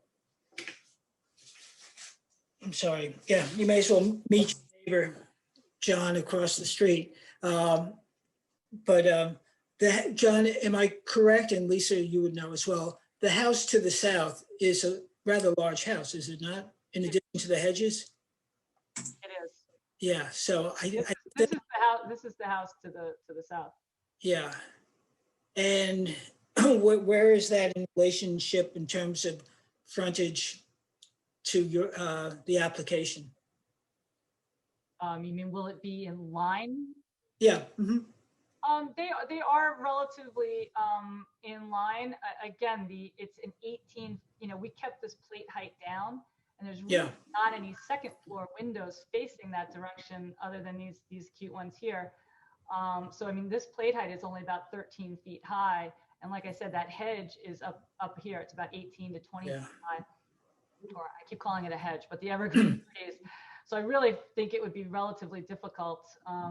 As well as if you look at the site plan, as you're coming this way, this is only 20 feet off of that row of arborvitaes. So really, I'm not really sure how much visual look you will get down there. Yeah. I think that, Jeff, if I may, Sure. just address some of the concerns. So we actually took it very seriously because, the south side of the house collects the best light, as you know. And so it was very important, we felt, to have that great sunshine throughout the year, sort of coming in through the south side of the house. But we also got letters from both of our neighbors to make sure that designs were in fitting with the neighborhood as well as their liking. And we actually, I don't know, Lisa, if you want to provide those letters or talk through them, but they both have seen the designs and they both have shared their, support for it. Right. And you all should have copies of those. This is the Yeah, we have it. Yeah, I was going to make mention of that when we got to the public comment, but if that's part of your presentation, that's fine too. Yes. So both adjacent neighbors on the north side and the south side have written letters. They've seen the plans and they're very happy with them. Right. Okay. We also can't see light from their house, even on our second floor at this point, for what it's worth. Yeah. Okay. All right. If no other comments from the board, I'll open it up to public comment. Oh, I'm sorry, Sarah. I just have to say that I wish that the existing building could be retained because it is intact. And I have one practical comment, which is I don't understand, given the fact that you're using new shingles, why you would want to paint them white and give yourself a cyclical maintenance problem. You've avoided it by using boral, but you're adding to it by painting your shingles. But that's just me trying to be practical. Yeah, the White House is something that's very important to them. That's aesthetically speaking, that's the style house that they want. Mm-hmm. So yes, so the white. My client, in terms of the existing house, there's a huge mold problem in the existing house, and so she's very conscious of trying to keep down the VOCs and trying to do a good job here. Mm-hmm. But that existing house it's not really in any way, shape, or form able to be kept. Okay. Let me, if there are no further comments from the board, let me open it up to the public. We've already seen the two letters from the abutting neighbors. Are there any other comments?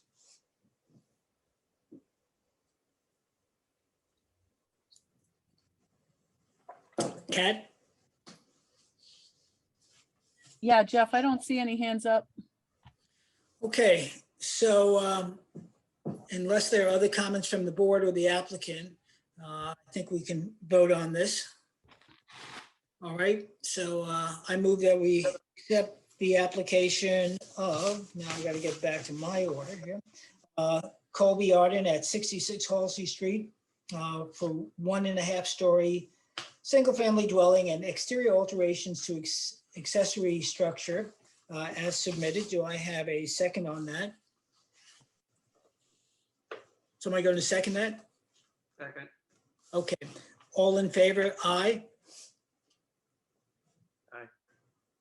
So I heard me, Mark, Sarah, Peter. No.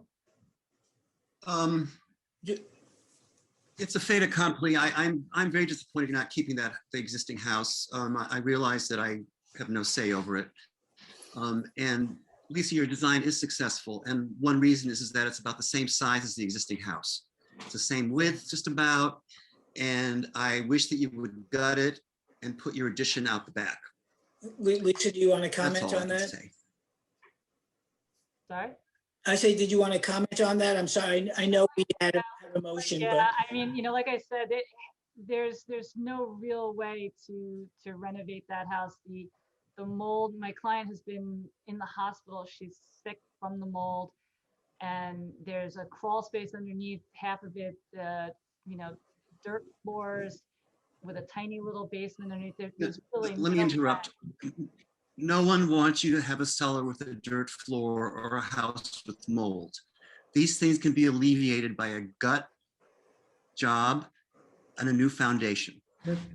That's irrelevant at So this we're not point. advocating We that. already have the. right. I understand. The, just maybe, and it's not necessarily relevant, but to put it in context, I think a few years ago when I was on the board, and I think perhaps a family member who owned this, I can't recall whether they had a demo permit, but there was surely an application for a much larger house, I believe, on that property. So to the extent that Colby and Lisa have stuck to the footprint, yeah, it's a darn cute house.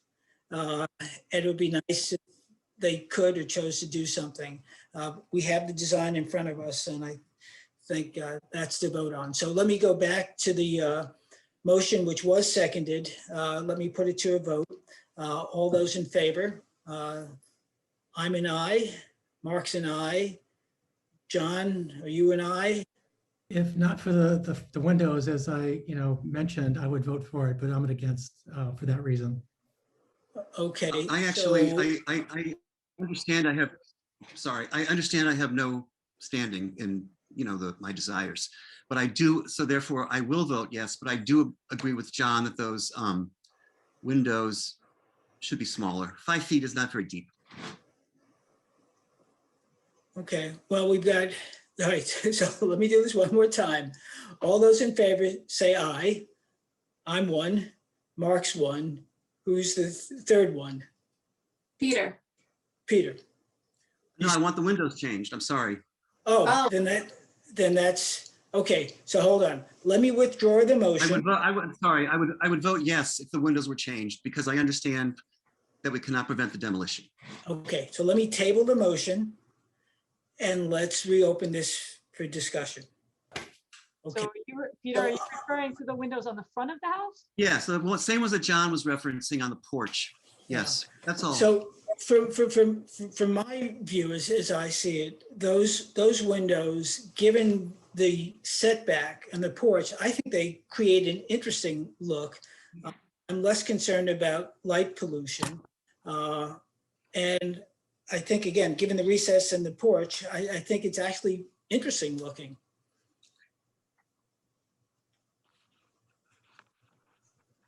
What kind of height are you looking for, Peter? Well, I think I was agreeing with what John said earlier, was to match the windows on the other side of the front door. I mean, right now I have them about a foot off of the floor. I could probably pull them up a little bit. Again, I'm trying to get some light into that room in there, even though it's underneath this porch roof. And I kind of felt that the fact that it was recessed and underneath that porch roof, even though the facade is relatively symmetrical, that it needed to be a little bit balanced in a different way, as opposed to trying to maintain that symmetry, since it wasn't actually symmetrical. Lisa, in your drawing A1, you don't show 3 windows, you actually show 2. Do I? If you look at what I'm looking at on page A1. Oh, yes, I think You they got actually changed. you show 2, not 3 windows. Right, they got changed. I apologize. That needs to be corrected anyway. I can change that. I can change that very easily. So I mean, perhaps if I brought them up another 6 inches or so that they were a little bit off of the floor, would that be enough to alleviate the problem? That would help. I get your point. Yeah, I think that would help a lot. Okay, so if I pull them up another 6 inches, does that help you change your vote, Peter? Yes, it does. Okay. I would agree. I think that's, I think that's a good move. I just think that it's the scale that, it looks like a wall of windows. That's my only concern to me. So I think moving it up as much as you can would be a good thing to do, so. So am I like in previous, when we're actually at a meeting, I'm allowed to actually change the drawings and bring them back in. Is it possible for you to vote on what we've talked about and I'll bring them in tomorrow morning? You're gonna have to change your floor plan too, because you're showing 2.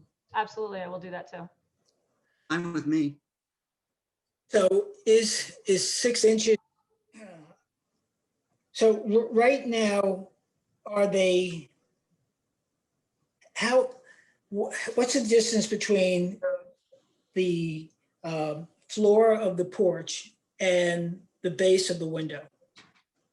Between the floor of the porch and the base of the window is probably about 14 inches, 15 inches, because the porch is 3 inches lower than the floor Right. of the building. So now if you raise that another 6 inches, it will not match exactly the windows to the north, correct? Correct. It will not. They'll still be slightly longer. They'll still be slightly lower. Okay. Can you still see my screen? Not at the moment. I mean, if you wanted, and Alice, you tell me if it's problematic. Like Lisa said, if she was there in the room, she would just take her pencil and draw a line through it. I know, but we have not been allowing people to do that since we've gone to meetings. Yeah. They can't be physically there signing it. Yeah. Well, make a change on the plan that then goes into the file. We have to be consistent. Okay, I didn't know you'd done that. Okay. Yeah. I thought it was a new idea. Technology has its limitations. All right, so we're talking about an adjustment of the windows, a correction of the drawing. Is there anything else that Lisa and Colby need to take back? Okay, so if not, I know you folks are eager to get started on that, but I think it's a simple fix, and the board doesn't seem to have any other concerns. So again, am I right on that board? Right? Yeah. Okay, good. Lisa, I think you know what to do. Yep, they'll be in there tomorrow. When is your next? Again, April 26th. 26th. Okay. Okay, we'll see you in a couple of weeks. Thank you. Have a good night. All right. Thank you, Colby. Colby, we live down the street. We're looking forward to seeing you on the street. Okay, thank you, Jeff. Thank you all. All right. Okay, take care. Thanks, Lisa. Thank you, Lisa. Thank you, Colby. Okay, thank you, board. You sound like the Walton. Night, John Boy. If life was so easy. Okay. No, although it wasn't so easy for them. The next application and the final in this flight is that of Edmund Lowe at 144 Pulaski Street for a one-story addition and alterations to dwelling to construct a detached garage and pool house. Okay. And Bring You is coming in. who is speaking on behalf of Ed Lowe? Hello, good evening. Good evening. Can you hear me and see me? Yes. Great. Hi, I'm Spring Yu, Associate Architect. I'm at 70A Main Street, Southampton. Okay. And let me share my screen.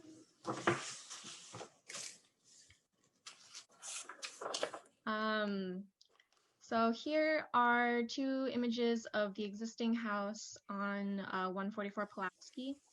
So here is the front and the rear. And here is the proposed site plan survey.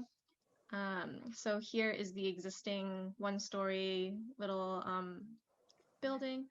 And we are proposing a one-story addition to the rear with an arbor over a back patio, and then a pool house, and a one-car detached garage. And so here is a general overview of the floor plan. So the existing house is being kept, the footprint is being kept, and we are turning the existing garage into a bedroom, bathroom, and then adding on for living space in the back.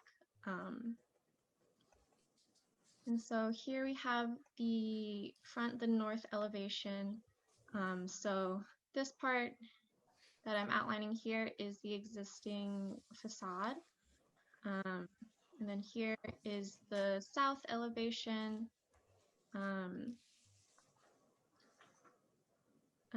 then here is the west and the east elevation. The dotted lines are the basement below ground areas. The exterior siding treatments, there will be cedar shingles, natural color, and the trim will be all white. And the windows are also simulated divided lines 2/2, painted white. Okay. Spring, do you want to move on to the accessory building? Right, yeah. So the accessory buildings, we have this house here.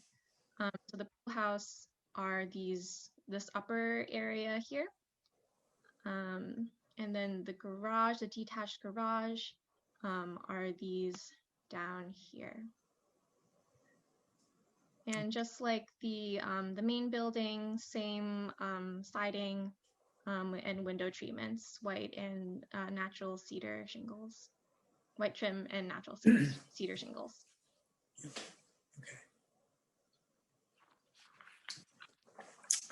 Is that it? I believe so, yes. Okay. Board members, comments, questions, concerns? I think it's a great improvement. The only thing that I would do would be to lose the lantern on the accessory building. This little cupola? Uh-huh. Yeah.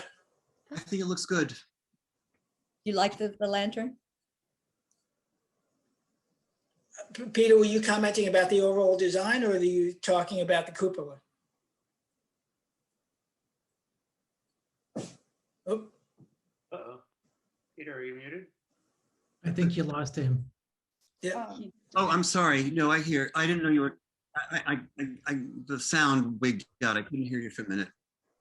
So when you said you liked it, we, Sarah, weren't sure whether you were talking about the overall design or the cupola in particular. You're on mute now, Peter. Oh, mute? We may have lost him. Oh, he's there. He is? Okay. Yeah. Can you hear me now? Yeah. Yep, there you are. I'm sorry. Listen, I think it's fine. I think it's fine. I don't mind the cupola. It's in the back. It's a little precious, but so what? And I actually think the plan is very clever, the way you just kept the house and then turned it into bedrooms and then put all the functions in the back. Mark, John? Yeah, I agree. I think my only question is about, I mean, you have some really large windows on the back of the house, which are an interesting part of the design. I'm just wondering if there is any screening toward the back of the property that would keep any, light pollution from an issue for neighbors behind. Yes, so right now there are in this area, which is where those large windows would be, there are two like rows of mature hedges. So there's on the 144 Pulaski Street, and then on the next door neighbor's side, there are very tall trees as well. So okay, fine. That was my only question. Okay. Okay. So yeah, I along with folks think that this is an improvement. an interesting layout. I do agree with Sarah that the cupola is more than precious. It seems a bit incongruous. So cupolas like that, and you folks tell me if I'm wrong, served a purpose in barns for either light or ventilation. And you've got this ranch house that you're contemporizing a bit. And then you've got this kitschy accessory building with a cupola on it. So it seems incongruous. It doesn't seem additive. In fact, it seems, like I say, incongruous. I have to agree with Sarah and Jeff on this one. I think, especially considering the design is much more contemporary in nature. Got a good It seems out clean of place. design. Yeah. If you were building like a little colonial something or other, or it would be more in keeping with the house itself. But here it just seems a little out of place. Yeah, it's not a carriage house, and you've done such a good job with the clean design of the main house and that dumbbell shape, which I think is so. Spring, would you and your client be willing to remove the cupola? See you. Just see you. If you're going to speak, just introduce yourself. Hi, this is Julio. The client is in Hong Kong. The cupola is really his idea. It's very dear to him, and it's really just ornamental. It's in the back, and I was just wondering if we can just let him keep it, because it's. Let's look at the survey. It's really quite in the back, and you got to make a turn, drive around in order to really see it. So we would just, I'm basically pleading on his course because he just like it so much. It's a little decorative thing, and it really doesn't serve any function. And then, you're a great salesperson. It's decorative and doesn't serve any function. So remove it. Anyway, but it's really the most in the valid back. point you said, CU, is that as I look at the layout, it is to the rear, and you do have to make a bit of a dog leg.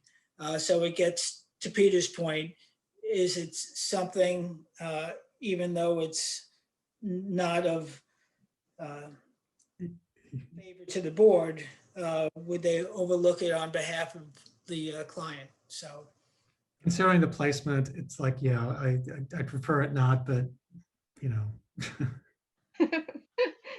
Yeah, I don't know. okay. So unless folks are willing to, I don't know, let's put it to a vote. And okay, you see or Spring, it's your case. Bring it, your design. Would you like to adjourn?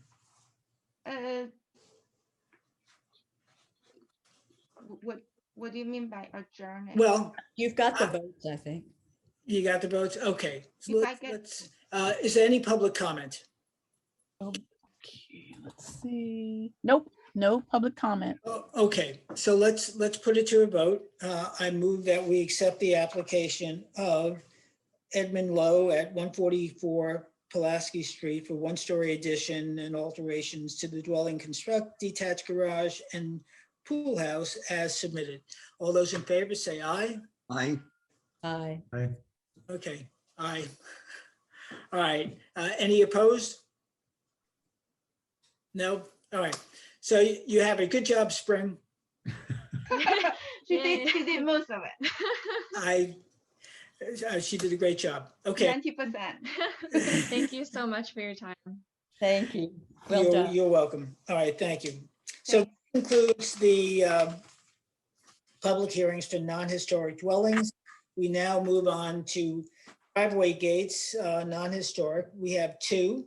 The first one being of DMDC Holdings LLC, 128 Prospect Street for driveway gates. So let me get that out.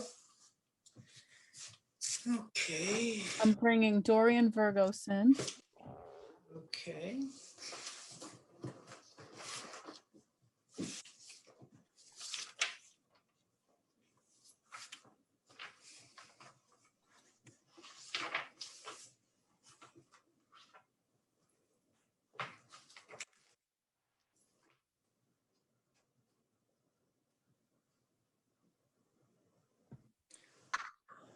Okay.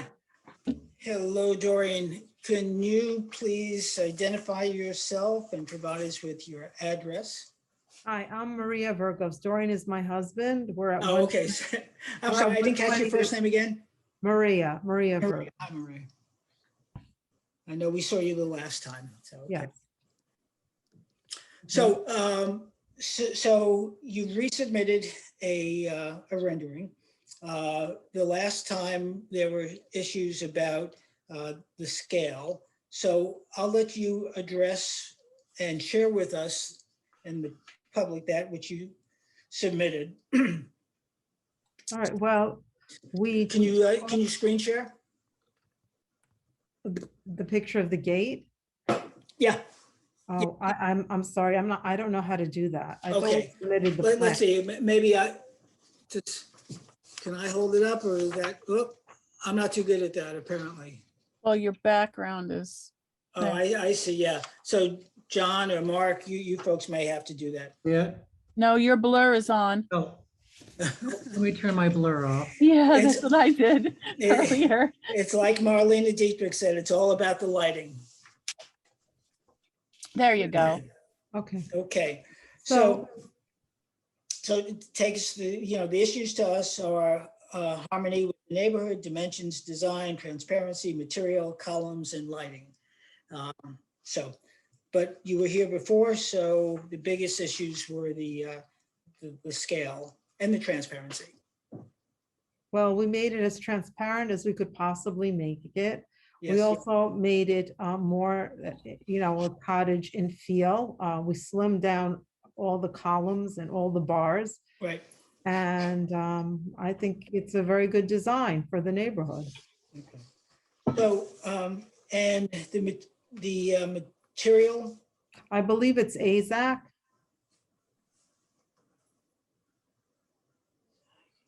okay. And the color will be White. white. And there's no lighting, correct?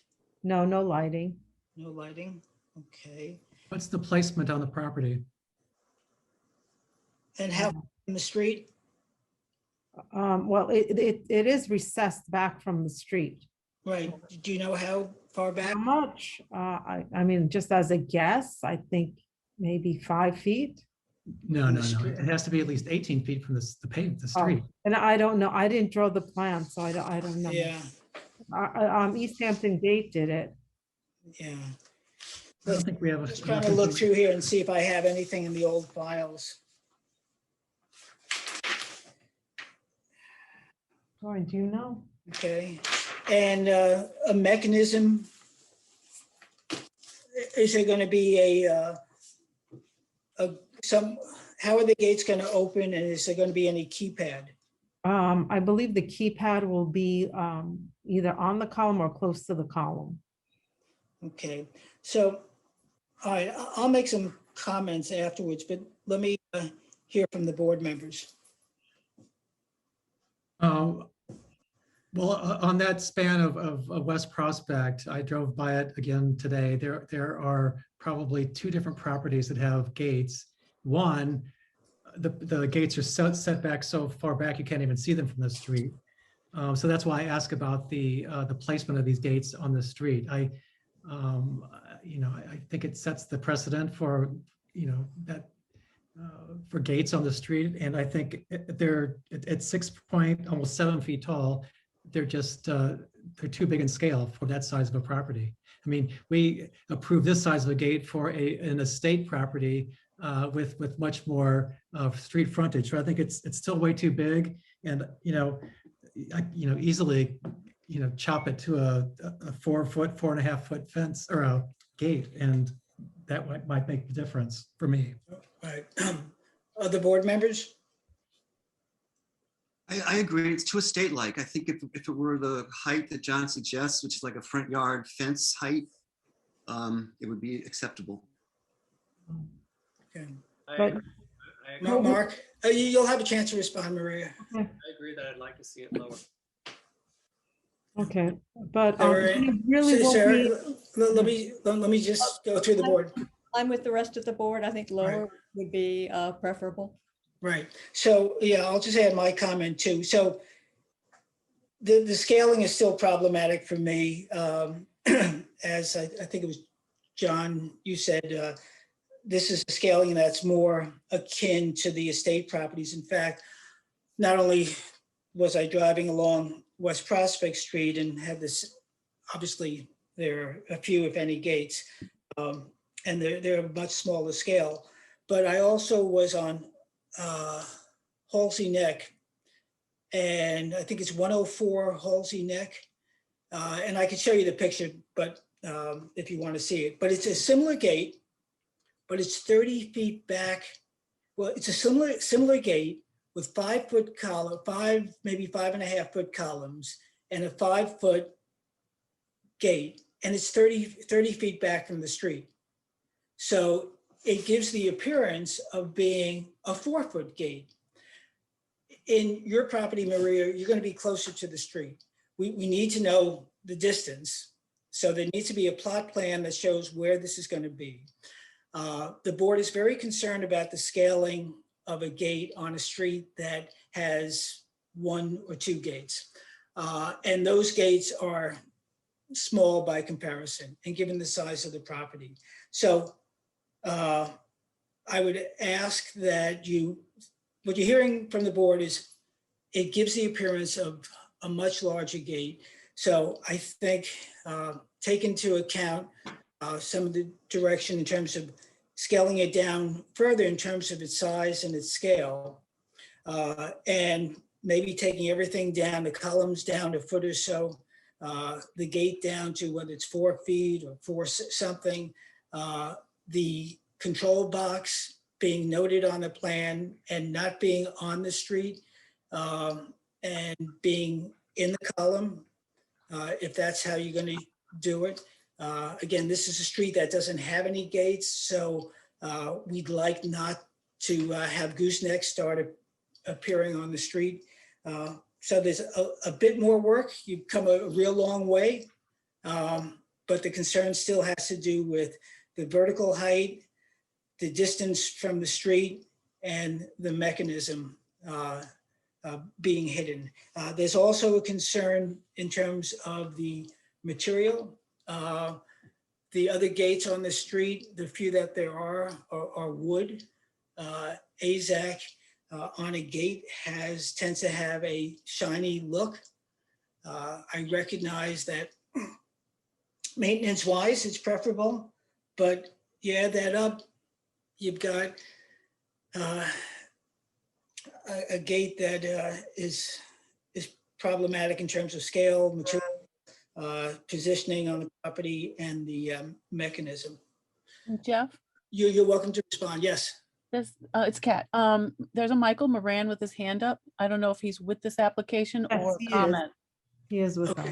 us. Okay. Does he represent you, or is he part of the? He's East Hampton Gate. Ah, okay. Let me bring him in. Okay, Sorry about good. that, Jeff. Okay, I'm asking him now to unmute.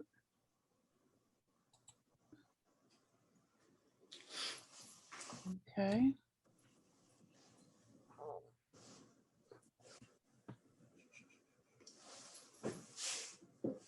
Oh, there we are.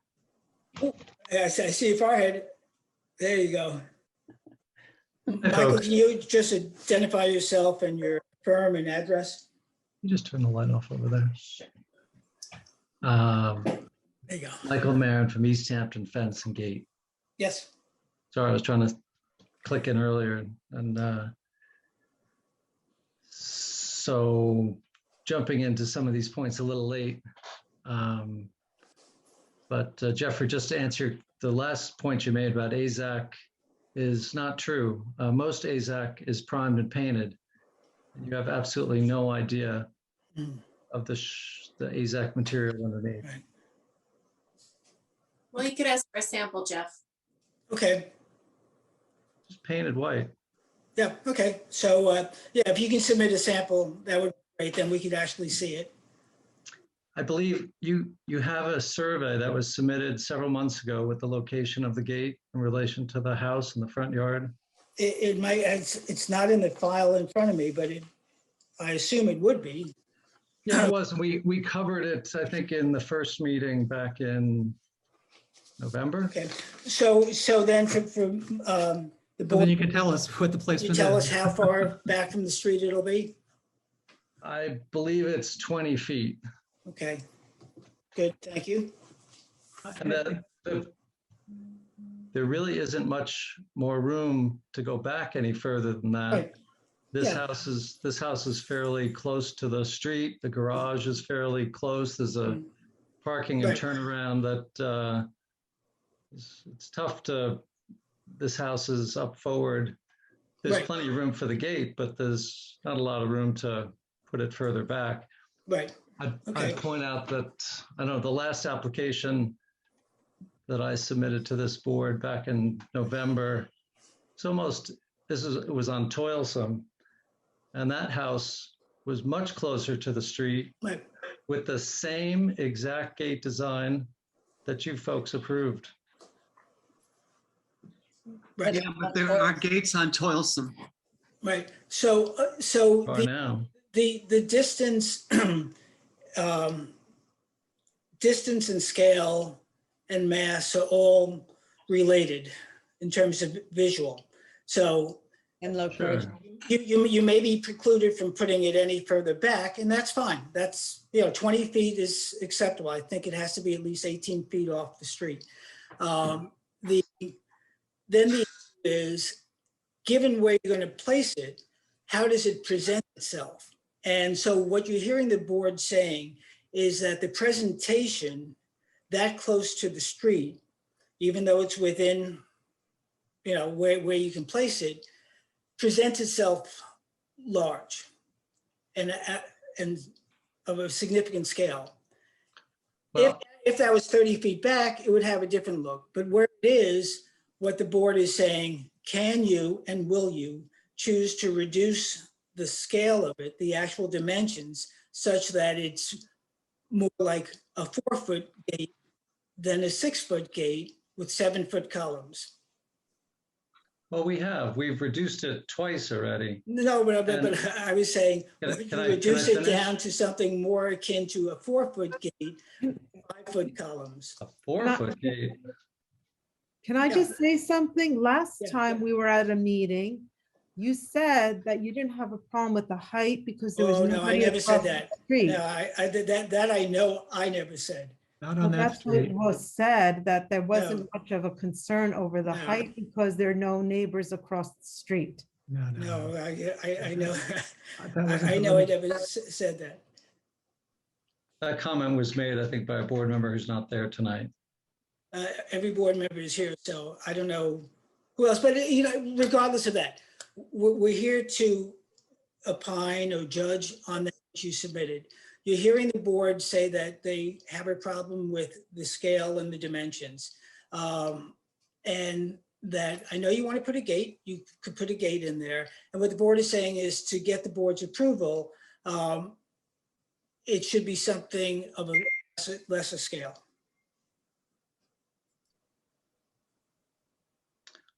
Well, just a couple of points to keep the facts accurate here.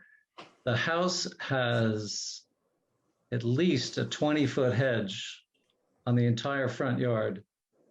And it has at least a 15-foot hedge on the east side along the driveway connecting to the next house. And the house has, you asked for the columns to be smaller, and Maria accommodated that. I think the front door and the porch of the house has at least 12-inch columns that are fairly tall, as I recall. But there's a lot of height involved between the plantings and the front facade of the house. Okay. So, Kat, can we go to a screen share for me? Only if I have the plans. Okay, now I'm gonna go to a screen share. I'm gonna press screen share. Yep. I'm sorry, I thought you were asking me to do it. Yes, you can screen share, Jeff.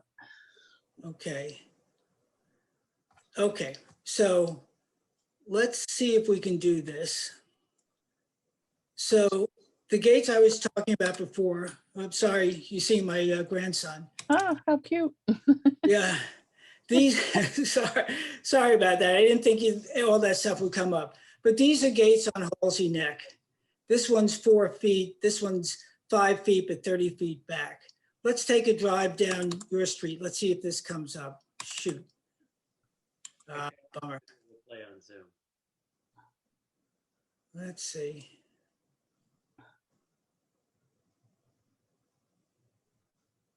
I don't know if this will work, but let's see.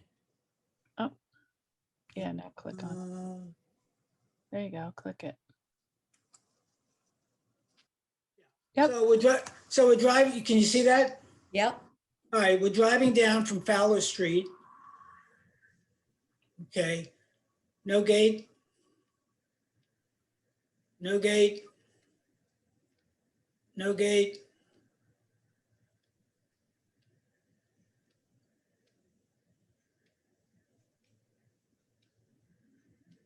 Ah, gate, see this dimensions of that? Okay, Posts and no gate. 7-foot posts and no gate.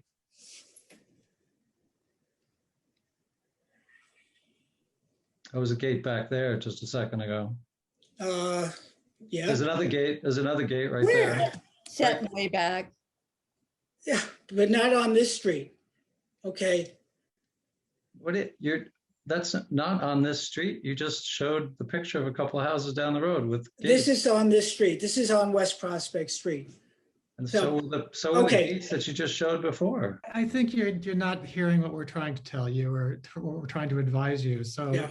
you know, there are few gates on that street. The ones that do exist are very low profile, and the one that Jeff was referring to is open all the time. That gate never closes.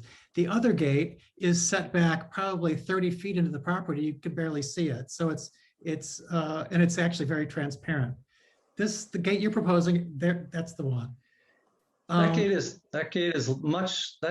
not even 50% transparent. It's much more solid than what we're proposing. Okay, so now let's go to 128. Oh, I'm going one too far. Maybe I can't do this as well as I thought. There, no. So there you are. So you're proposing a gate. Oh, shoot. All right, We get the idea. Yeah. okay. So your gate is going to be at the end of those cobbles, or is it going to be where the street sign is? End of the cobbles. End of the cobbles. Okay. Well, that's a lot different than this. Okay, perspective. This is where setting and perspective have a bearing. That's even with the house. If you want to make yours even with the house, you know, then put that. Look, we went through this at the second meeting, and I came in with 20 pictures of all kinds of solid, high, low gates all throughout these driving along the neighborhoods. street. And the problem that I have with it is that you rebut by saying there are no gates in this neighborhood. And it's just not true. I mean, that's the part, that's what I'm a little annoyed about. We haven't said that at all. We've actually shown gates on the street. If you go to the end of that street and make one turn, you go down. Well, this is a half a mile street. So, you know, I'm not going to continue this argument. You can find any gate of any size anywhere in this property. So, and, you know, I showed you gates earlier that were in the estate section that was smaller than what you're proposing. We're not saying you can't have a gate. We're not saying you can't have this gate, okay? But if you want to have this gate, then set it further back so it's not as up front on the street. If you want to put something. You don't have the ability. Michael, let me finish, please. It's impossible. Let me finish, Michael. Well, you've interrupted me half the time. Okay. There's no room to turn in. There's a parking area. Why don't we just vote? I understand. I said you could put it there, and that makes sense where the hedges are. All we're saying is if you want to put it up front, scale it down. So Anyway, you don't have the votes tonight. Are there any comments from the public? No, Jeff, nobody has their hand Okay, up. so it's really up to you folks what you want to do. If we vote on it tonight, I don't think you have the votes. If you want to think about scaling it down, that's up to you. So would you like to adjourn or you want us to vote on it?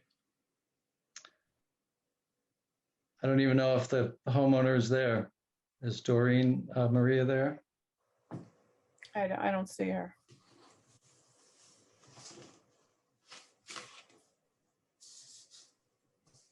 So what do you suggest we scale it down to? We've scaled down the post from 30 inches to 24 inches. The posts are now 8 inches. They're the tiniest posts of any gate in the entire village. So some numbers that were floated by were 5-foot columns, 4-foot gate.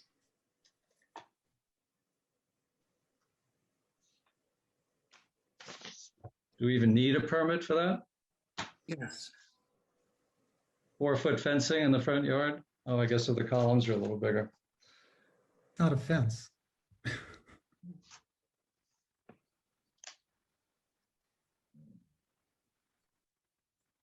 Wanted to adjourn. I guess I'm not really one to answer that. I guess the applicant is not there anymore. Yeah.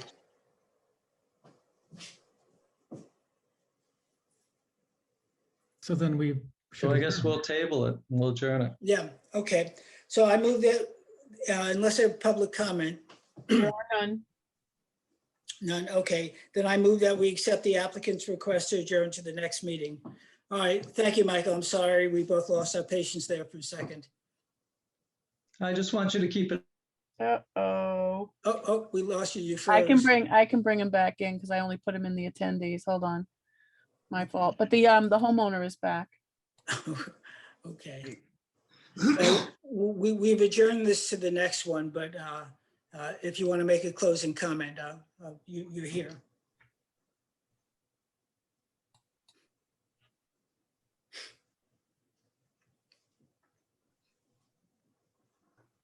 On mute. As is Maria. I don't think she realizes you're asking her a question. Oh, I was saying, we've adjourned it to the next meeting, but given the technical difficulties, if you wanted to make some closing comment before the next meeting. Oh, I guess we'll just adjourn. We didn't hear half that our internet went down and we didn't hear half. Oh, I'm sorry. It will be available on video, but it all had to do with scaling, Maria, and I don't want to take the board's or the public's time to repeat it. So, Michael, I'm sure you can share it with Maria. Okay, all right. Thank you. Have a lovely evening. Okay, you too. Thanks so much. Okay, let's move on to the last and final application, and that is of James Mulholland at 5 David Court for driveway gates. Is somebody from the applicant here? Waiting. I do not see any hands up. Oh, boy. Oh, there we go. Peter Cook is coming in. Coming in. Jeff, this is the one and we have affidavits. Oh, thank you. Thank you for keeping me honest, Alice. Hi, unfortunately, I'm in transit and I can't share a screen tonight.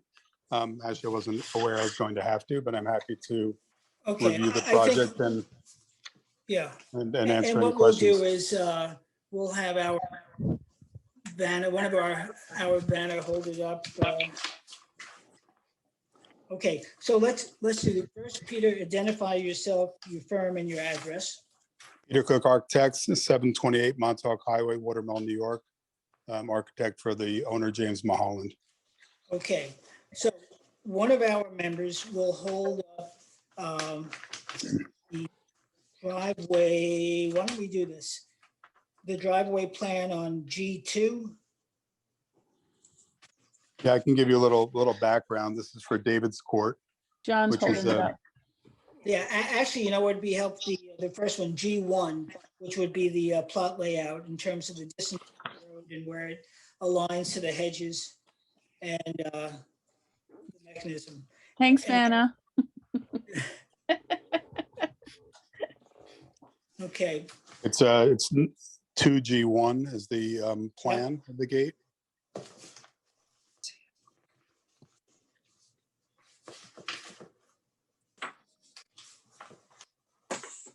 Yeah, that's what I just held up, I believe, that, yep, you know. Okay, I mean, this is David's Court. It's a dead-end street. yep, It's lined on both sides with very significant hedges, 8 to 10 feet tall on the applicant's side. Everybody on the street has a gate. My client's property is towards the end of David's Court. There's only one other house past him. The gate is proposed at about 20 feet from the edge of pavement, so it's set inside of the current hedge line. We're looking at a 5-foot picket on the gate with about a little over a 6-foot tall column on either side, and then an L-shaped section of gate on either side to tie back to the hedge line, with the gate on one of the picket sides for pedestrian access. The gate itself is proposed to be at least 20 feet off the pavement. It's proposed as a powder-coated aluminum gate to keep it light, white, with white picket fence on the other 2 L-shaped areas. 2 24-inch square shingled columns with a crown cap, lead-coated copper cap on top of each column with a blue painted solid crown around each column to match the blue that details the house. And I think I submitted photographs of the existing house with the blue and the white. Yep. The pickets are about 4 inches apart, so we can't have any babies breaking into the property. And it's a 2.3 acre property. So, you know, in contrast to the previous submission, this gate is correct. I mean, if anything, appropriate in context of the property and the transparency. And this gate is, from what I can tell, is five feet tall. Is that, yeah. So this can be done. And I think this gate is perfect. I think it makes sense. Right. And there is a call box as indicated on the detail plan of entry. yeah. And in this case, while I generally object to call boxes separate from the columns, in this case, they're aligned with the hedges so that and it's a dead end street. Mm-hmm. And the other houses all have call boxes as well. So I don't have an objection in this particular case. Any other comments from the board? All good. All good. Okay, any public? Good, good. Okay, so I move that we accept the application of James Mulholland at 5 David Court for driveway gates. All in favor? Aye. Hey, Any opposed? Okay, any opposed? Nay, no opposition, so it's approved. Thank you, Peter, and Thank you, everybody. Have a good night. as the board members say, it's an appropriately scaled and attractive gate. So Great. nice work. Thank you for your time tonight. Thank you. You're welcome. Thanks. Okay, there are no other applications. Our next meeting is on the 26th. I don't think there's anything for us to discuss publicly this evening or in executive session. So unless anybody wishes to stay, I'm going to move that we close the meeting. second. So I move that we close this meeting of the Architectural Review and Historic Board of Architectural Review and Historic Preservation on April 12th to a close. Do I have a second on that? Yes, second. All in favor? Aye. Aye.